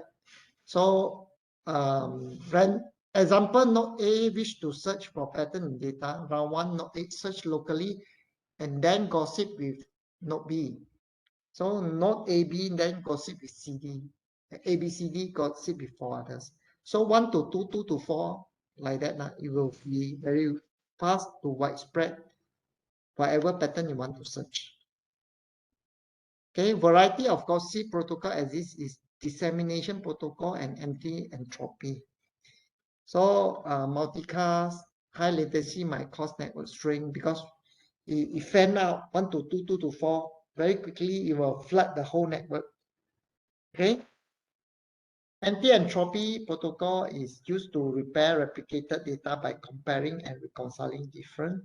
This type of protocol is used in Cassandra to repair data. Okay, sometimes is because the how you maintain the consistency level is called MVCC. So sometimes certain replica been updated, the other replica is not update yet. So you will use the anti-entropy protocol inside gossip protocol. There are two variety, and then this one will repair it. Okay. So transparency, elasticity, so that you can add node continuously without no downtime being experienced. Okay, so it's very elastic and very fault tolerant. So you can scale up or scale down easily. And then when you add more nodes, the performance will increase linearly. Okay, you have more nodes, mean you have more data storage. Okay, so it won't if like relational database, like in the shared disk architecture, where your hard disk already limited by your hardware. Okay, let's say you use a RAID architecture, RAID, to share your hard disk, to partition it or whatever, to group your volume, then it will limited by the hardware hard disk. But this one share nothing architecture. Everyone, the moment you add a new node, they will contribute their hard disk to this Cassandra database. Okay, so high availability. Anyone fear? Remember in the cap theorem, this one is A and B. Mean if one node down, availability still can work. Even the whole network down, if for example, you are done, for example, popular one using Netflix, for example, Netflix using Cassandra, then it can have the ring topology across different data center, and the data center, let's say in Asia Pacific region, let's say in Asia region, even though the submarine cable down, so your Asia region, the ring within that Asia region is still working. Okay, even though it cannot contact to the, let's say, America or Europe side, but it will not affect for those, let's say you have a bigger ring, then it break away, become 3 small rings. All 3 small rings still can work. Initially, one whole very big ring can work. But after the network down, it break into 3 small rings. And each of the 3 small rings can work in that sense. Okay? So Cassandra allow a single logical database to span one end. Data set geographically dispersed also support a hybrid on-premise and cloud implementation. So it allows you to share you can use the Cassandra to have hybrid lah. Certain Cassandra is installed on your premises, mean owned by you, the hardware owned by you, and certain data are on the cloud, public cloud. So you can do that kind of configuration, no problem. So when your public cloud, your network down, let's say the Unify or whatever down, wide area network down, but you still can access to your local area network, mean your data still there. If your replication factor are more than 2 lah, certain data you keep in public, you make a copy in your local premises, then it's able to work in that way. Okay. So data center 1, data center 2, rack 1, rack 2. Okay. So your ring will be represented in that one. Okay, write operation. This one just now say why it can write so fast, because it break into stage event. Here it break into 4 processes: logging data into commit log, writing into a mem table, flushing data from mem table, and storing into SS table. So all these things can do in concurrently or in pipeline. Okay, so it don't need to finish all 4 steps, then go do one. Finish all 4 steps. Everything is it do. The moment I finish logging data in commit log, I do something else. Okay, and then the process will flow into pipeline and so on. So concurrency will happen. Okay, so first place write is recorded, and then memory table 1, data structured in memory. Once memory data reach a threshold, then flush.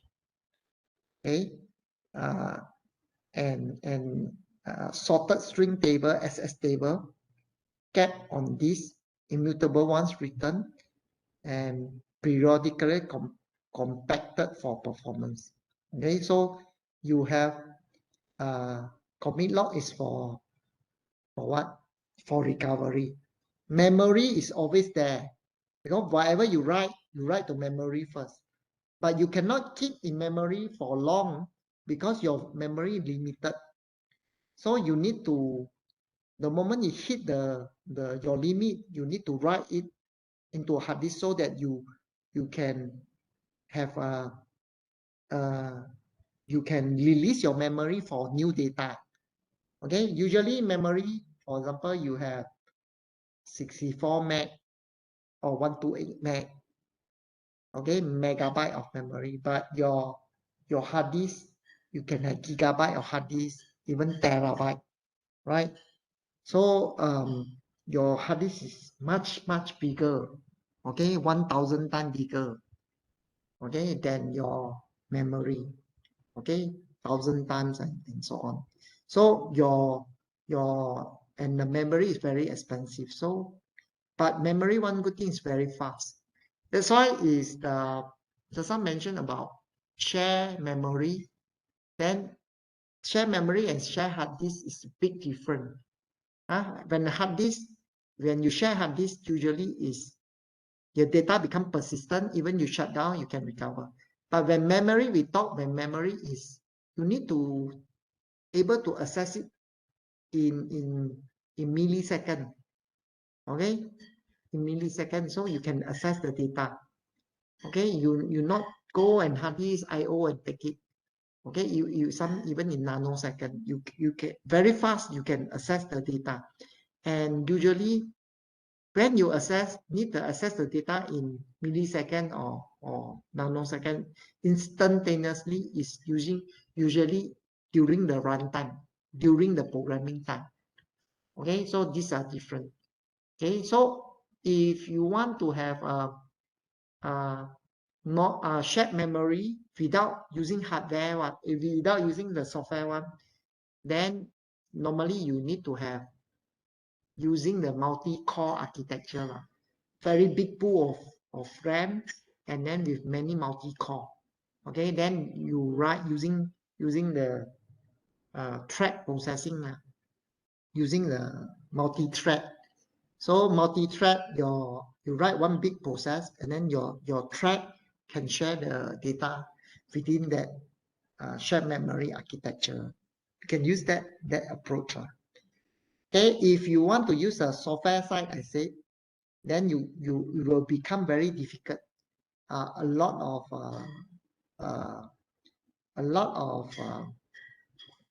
how to say cost you need to incur in order for you to maintain the consistency.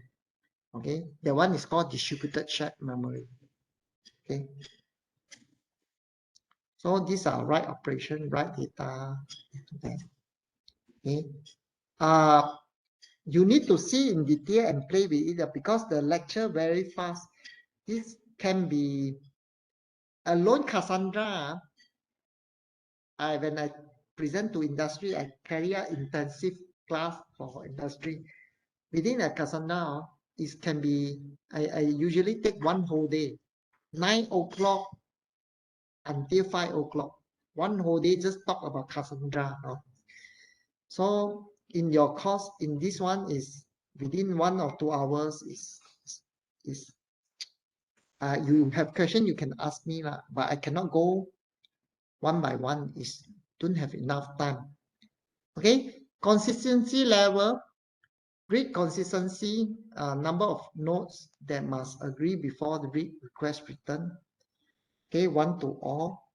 So when you want to have one, mean you find any nodes that have your value, then you get it.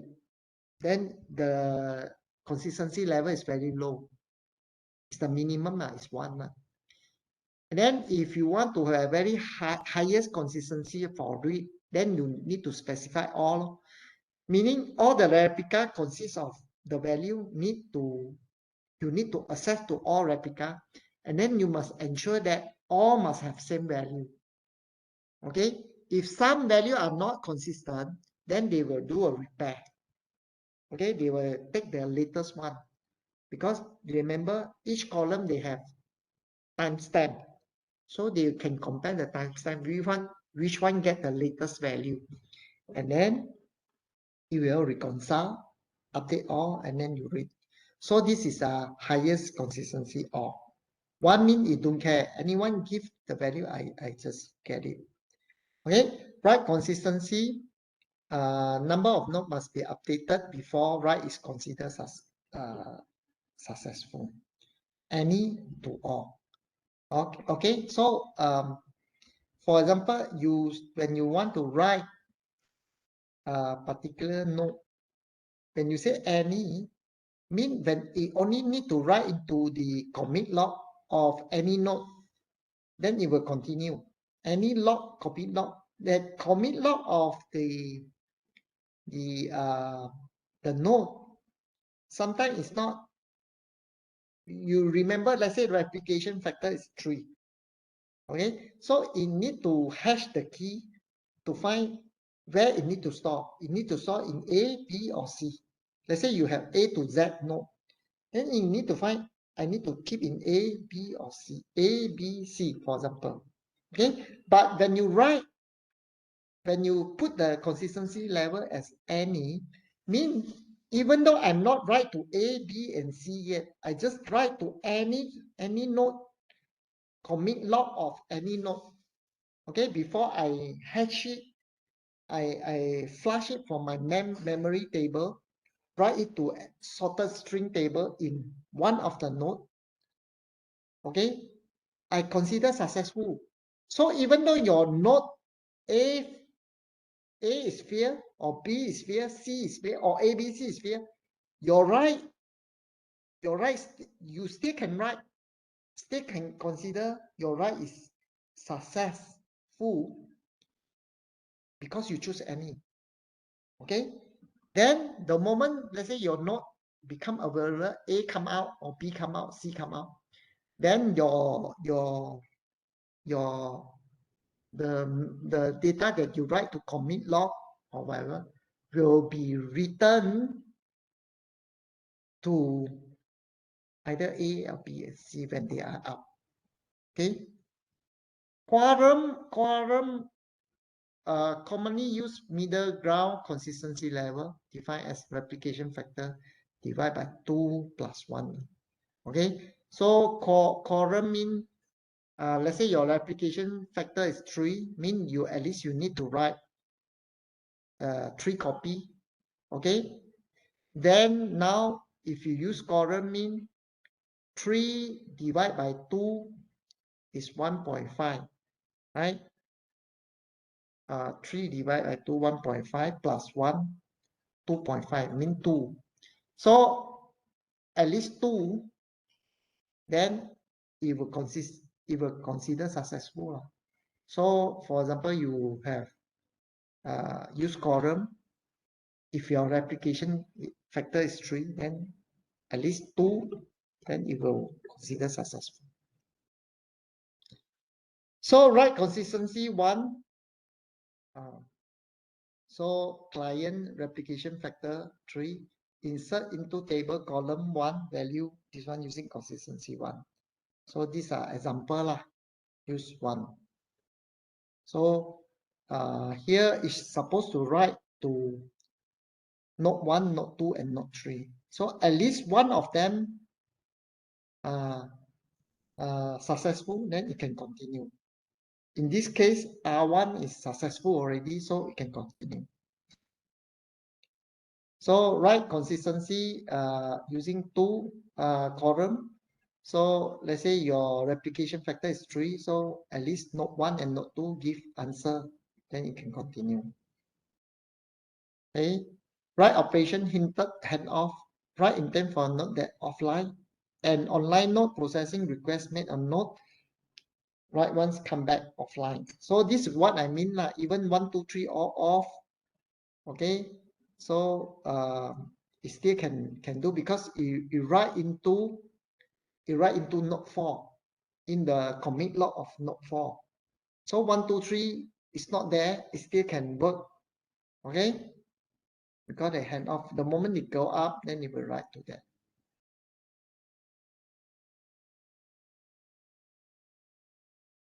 Okay, insert into table using consistency any.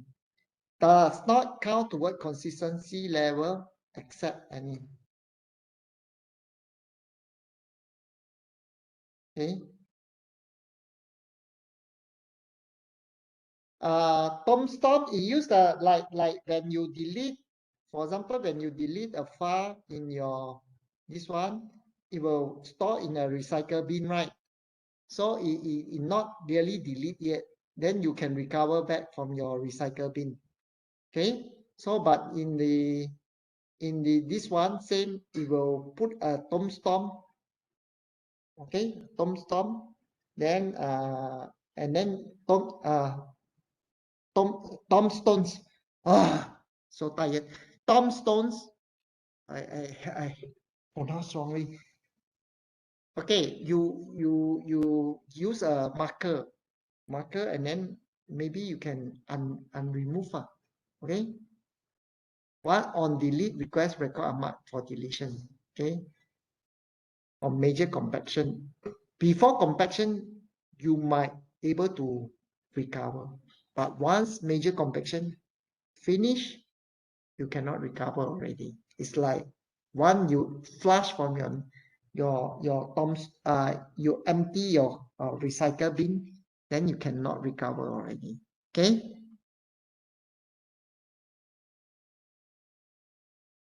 So read operation on read, nodes are queried until number of nodes which respond with node will meet a specific consistency level. If consistency level is not met, nodes are updated with the most recent value, which is returned. If consistency is met, the value is returned, and any nodes that report overlay are then updated. Okay.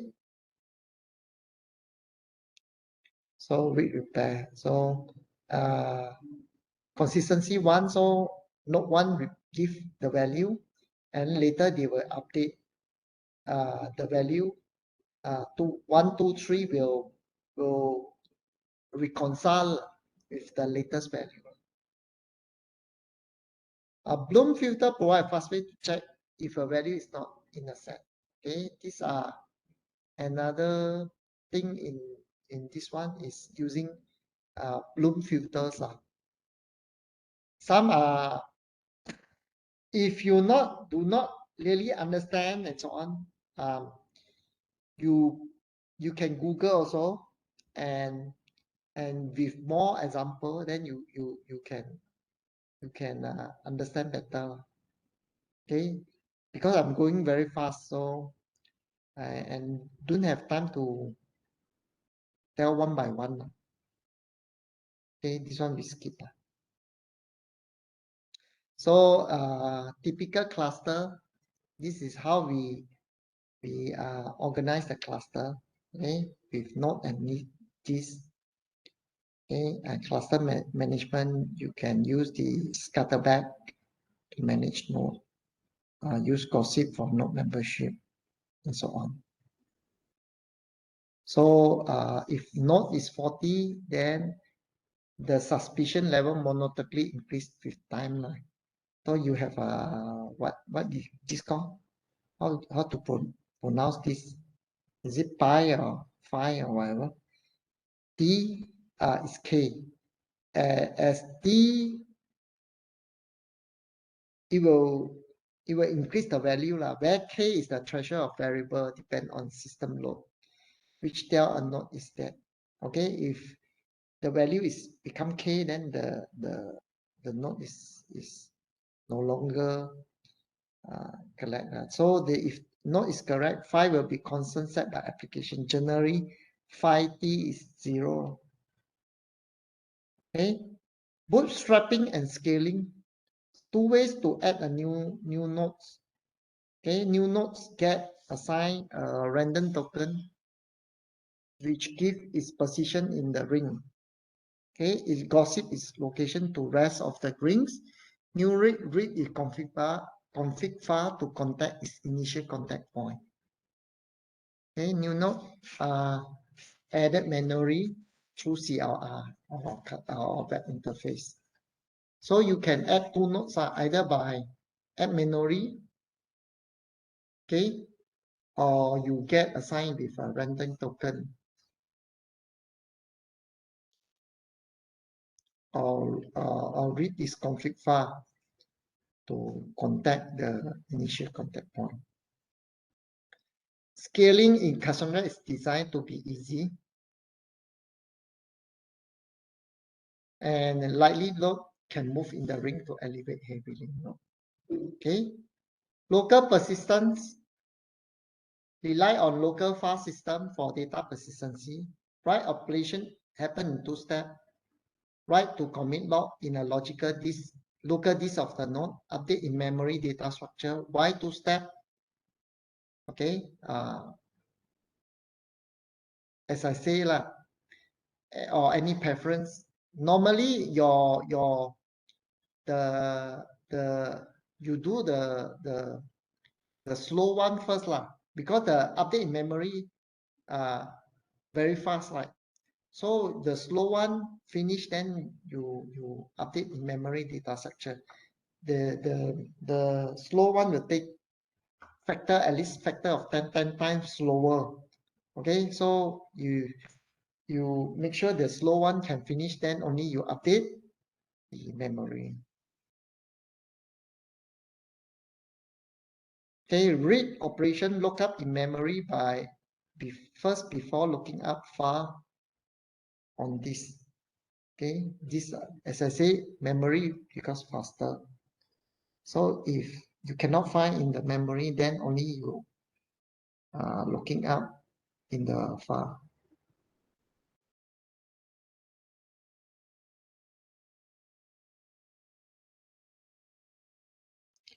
So read operation, query, replica A, then you give a result.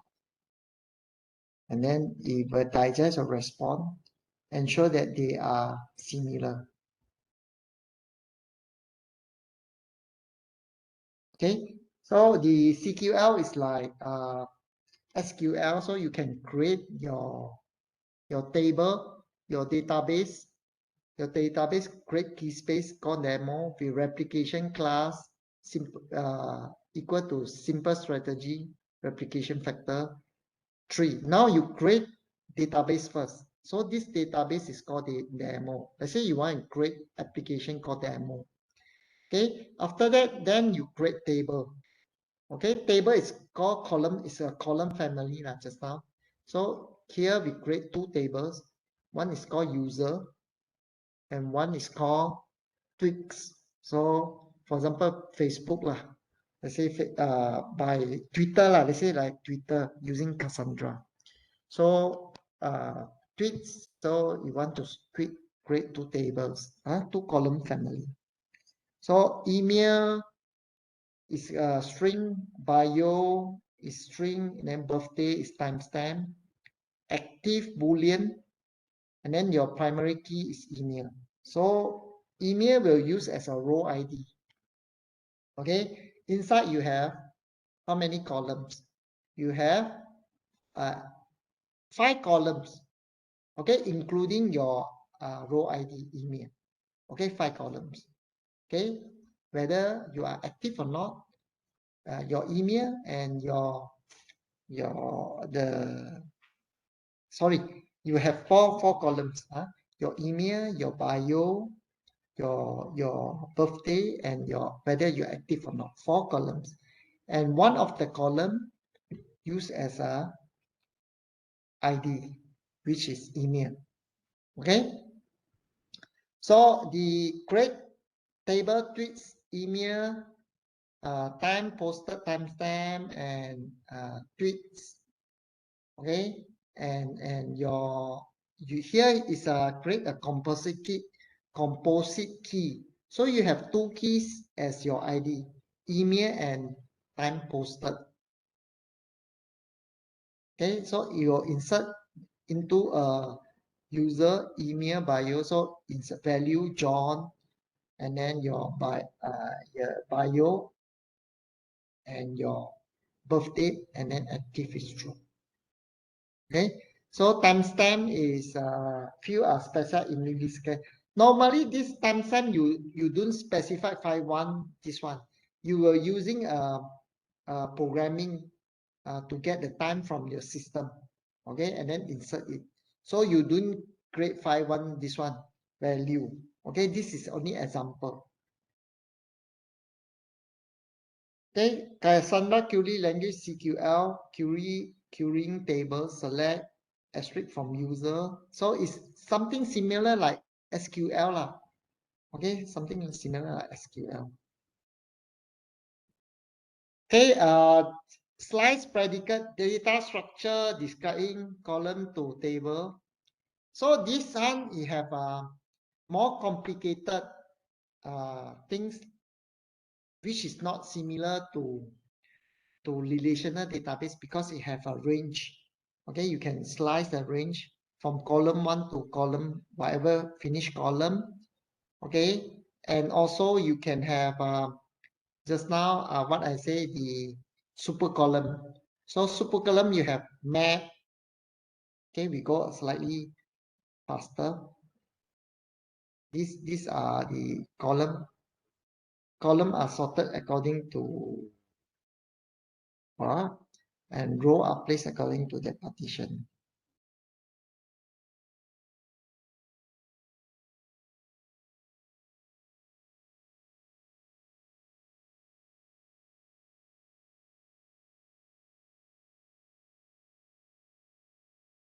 Okay, so for example, relational database, when you do set your table and so on, normally we use a normalization.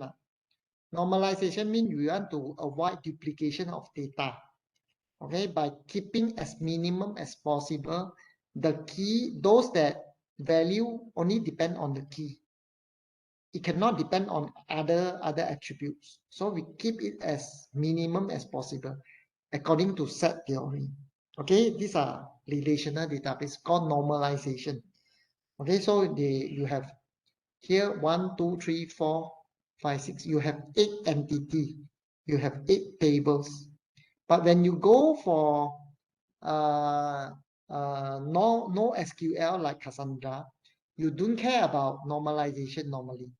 Whatever column family, usually one column family for one query.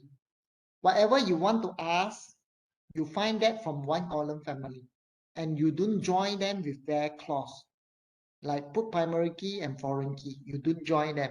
So here, for example, 1, 2, 3, 4, 5, 6, 7. You have 7 column family, mean you have 7 question, 7 query to answer. So this one normally is by, you design by what question you want to ask, then I create the column family for your question. So it's very ad hoc. The data model is not so, it's not elegant. These are more elegant because the model is more structured, and you can base on the model, then you ask whatever question, then using your SQL. But here, you're using CQL, almost like SQL, but one column family normally is for one question, for one query. You can ask query for hotel, query for guest, query for hotel by city, and so on. So you see the way are different.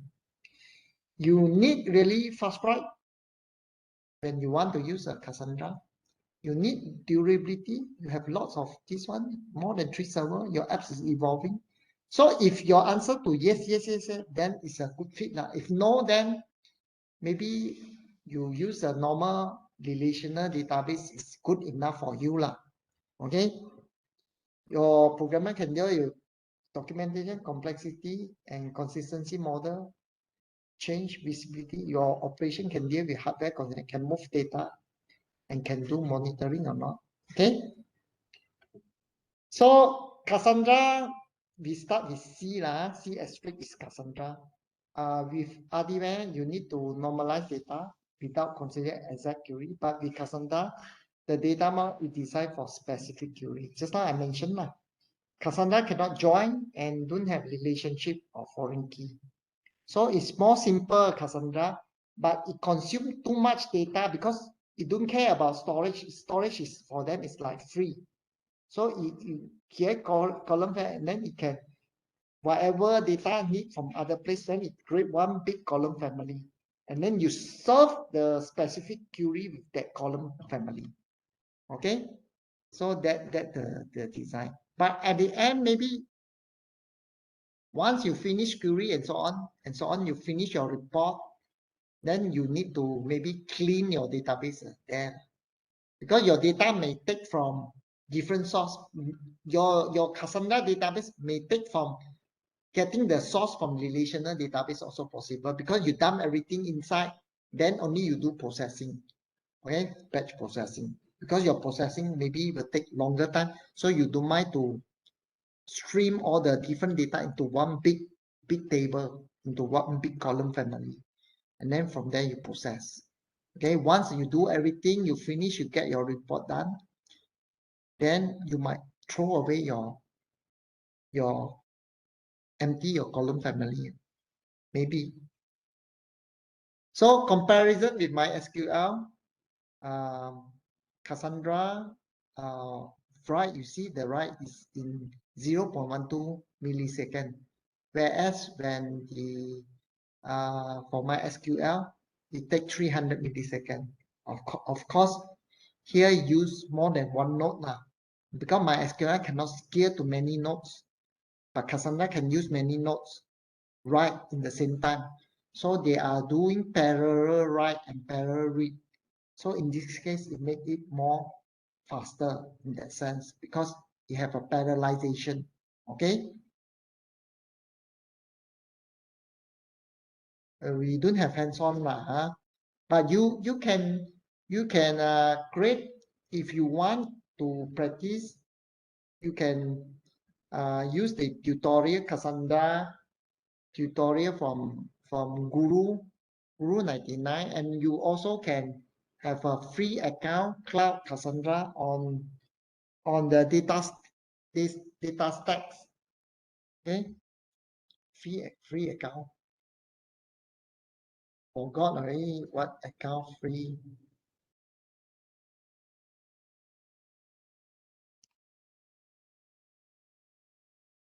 Astra.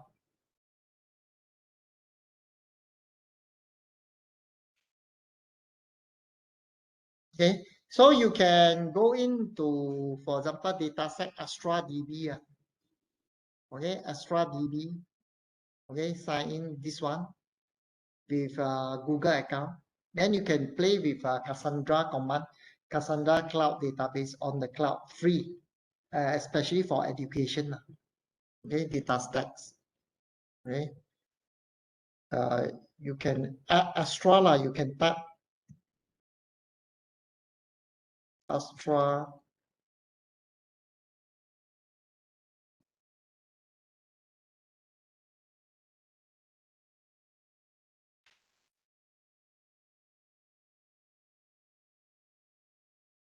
You can type Astra. This one, okay, Astra.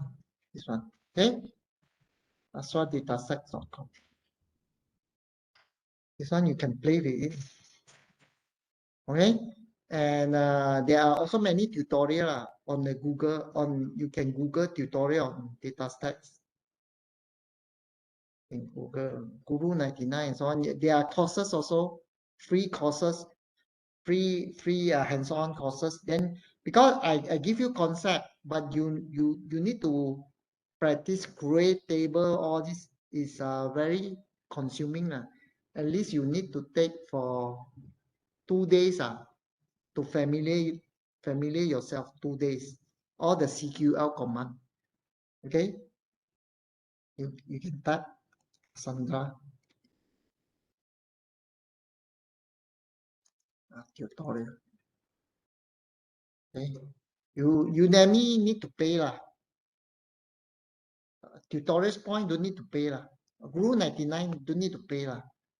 So you Guru 99 you can do all the lesson 1, 2, 3, 4, and then you can create the using Astra, the cloud database there, for free. Then you play with all these command. Okay, for tutorial, either Guru 99 or Tutorials Point, all can use.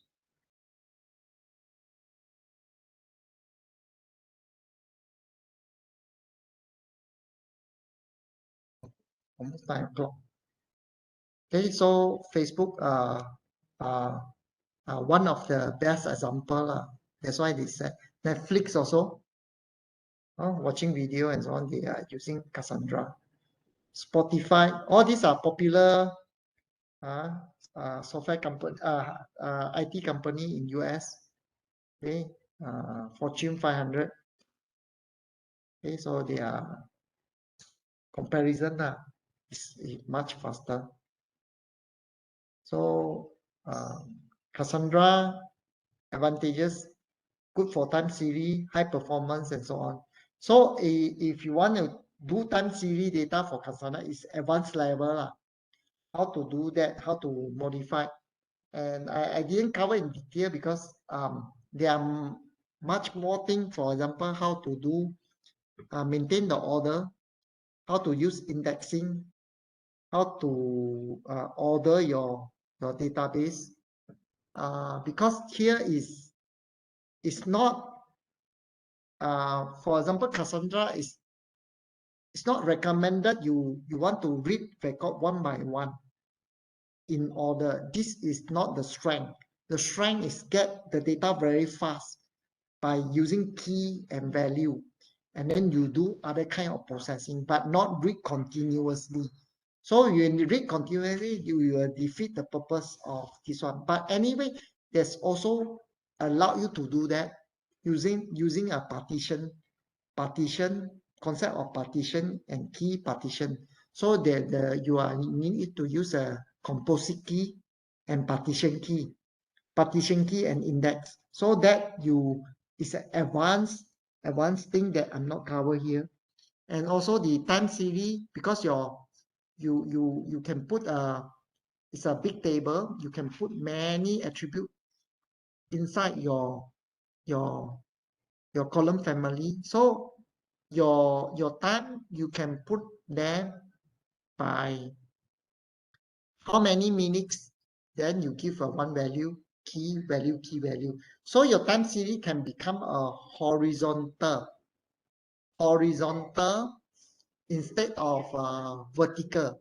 Vertical means you go by every row. Every row, for example, relational database, maybe every 15 seconds you have one row. Every 15 seconds, one row, one row, one row. So your time series is will have thousands of row or millions of row, depend on your sensor producing. So for example, each sensor produce one record, one record, one record, one record. So one record, every record is one time series data, one time series data. So you have millions of record keeping the data. So that is one approach. The other one is you have one record, very long record, but you pump in the same row ID, but you just additional attribute. So you put, for example, machine one, day one, hour one, okay? Machine one, day one, hour one. And then you every minute you pump in as your attribute, going. Then you have every minute. So after you finish 60 minutes, you go to next record. 60 minutes, you go to next record. So you can read, when you read out, you can read out all the time. The attribute consists of 60 minutes. Through one record only, you can read out all 60 minutes. So this depends on your design and depend on how you know your nodes and so on and so on. So if you more advanced, then you depend on, let's say, how many nodes participate in your cluster, and then how you want to partition your data, then you keep it and so on, then how you make it optimized and so on. This on the moment you know further, then you can design. Okay. So initially, maybe you are not up to that level yet, but the more you read and then you go through all the tutorial, and then you can getting better. Okay. Then you can also support map reduce, no single point failure, but weaknesses, no join, and then no group by, and so on. Point to consider is design as distributed database. You have a lot of data spread across multiple servers, and write performance always excellent, but read performance depend on write pattern. So I say read performance depend on write pattern. This is what I mean. For example, how you design your time series data. Okay, so that if depend on one record, you can read out whole thing. Then your read will become very fast. But you split your let's say your write to each record, every ID to a record, then your read will not be, you're not able to read one big chunk of data from one partition, from one node, read whole big chunk out, then will be very slow maybe. So these are sometimes you need to design as well. It's important to spend enough time to design proper schema around the query pattern. Having high level sometimes plus. Okay, reference. That's all.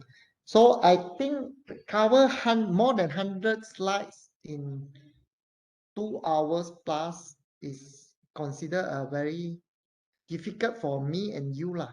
So, but I hope you read further, and you have any other question, you can always ask me. In coming lecture is a guest lecture, but after the guest lecture, you can ask me again about the material inside. That's all for today. Okay. Any question? Cancel. Any question? If it's a long day, it's a long day. So hope you at least you understand what is NoSQL a little bit. It's a different kind of technology. I put it different kind of technology rather than relational database where you need to put a fixed relational database is a very rigid. It's like your Excel. The moment you fix your table, your column, each column you are in the Excel, and then you need to fill in the value. Either you put the value or the value is now nothing there, right? It's a like Excel spreadsheet. Okay, but in the NoSQL just now by like Cassandra, it focus on row, whatever column you have, only it will keep. These are called sparse table. A lot of empty column you do need to keep. That's why you do need to normalize your thing. You can put a very long list of column. Okay, for example, let's say your machine one machine produce 10 record, the other machine produce 100 record.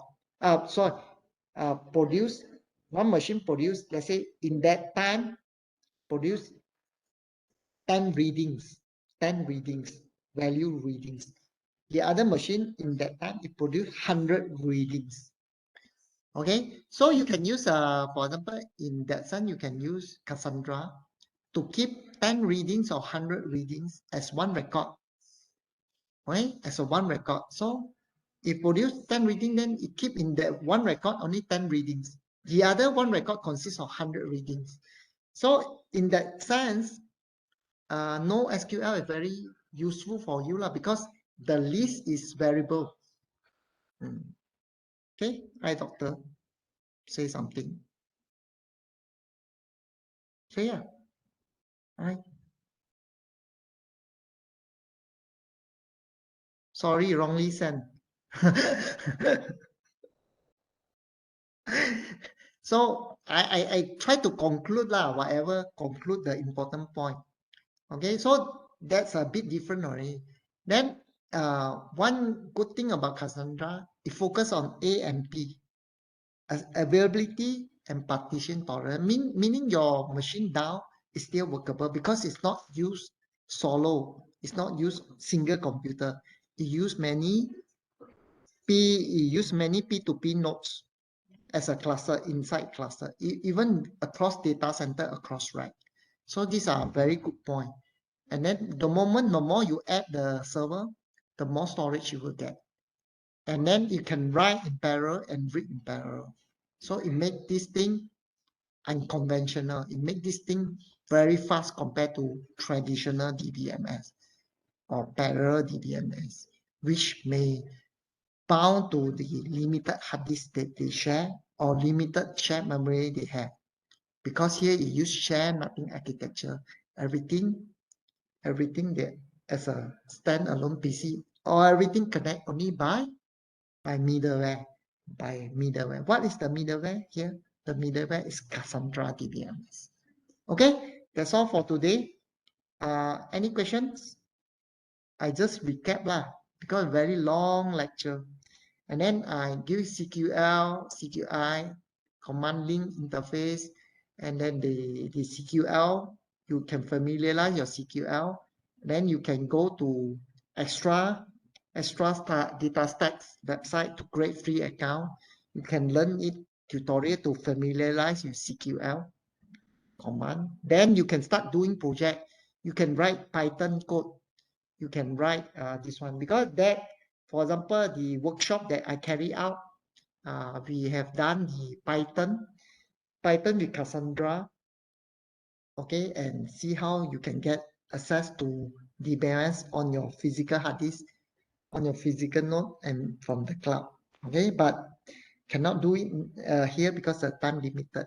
I'll just put only one slot for cover the Cassandra. The rest I have to cover other topics. Okay, that's all for today. Any question further? 1, 2, 3. No? No question? Thank you. Bye. Bye. Bye. Have a nice day. A bit bored. Never mind.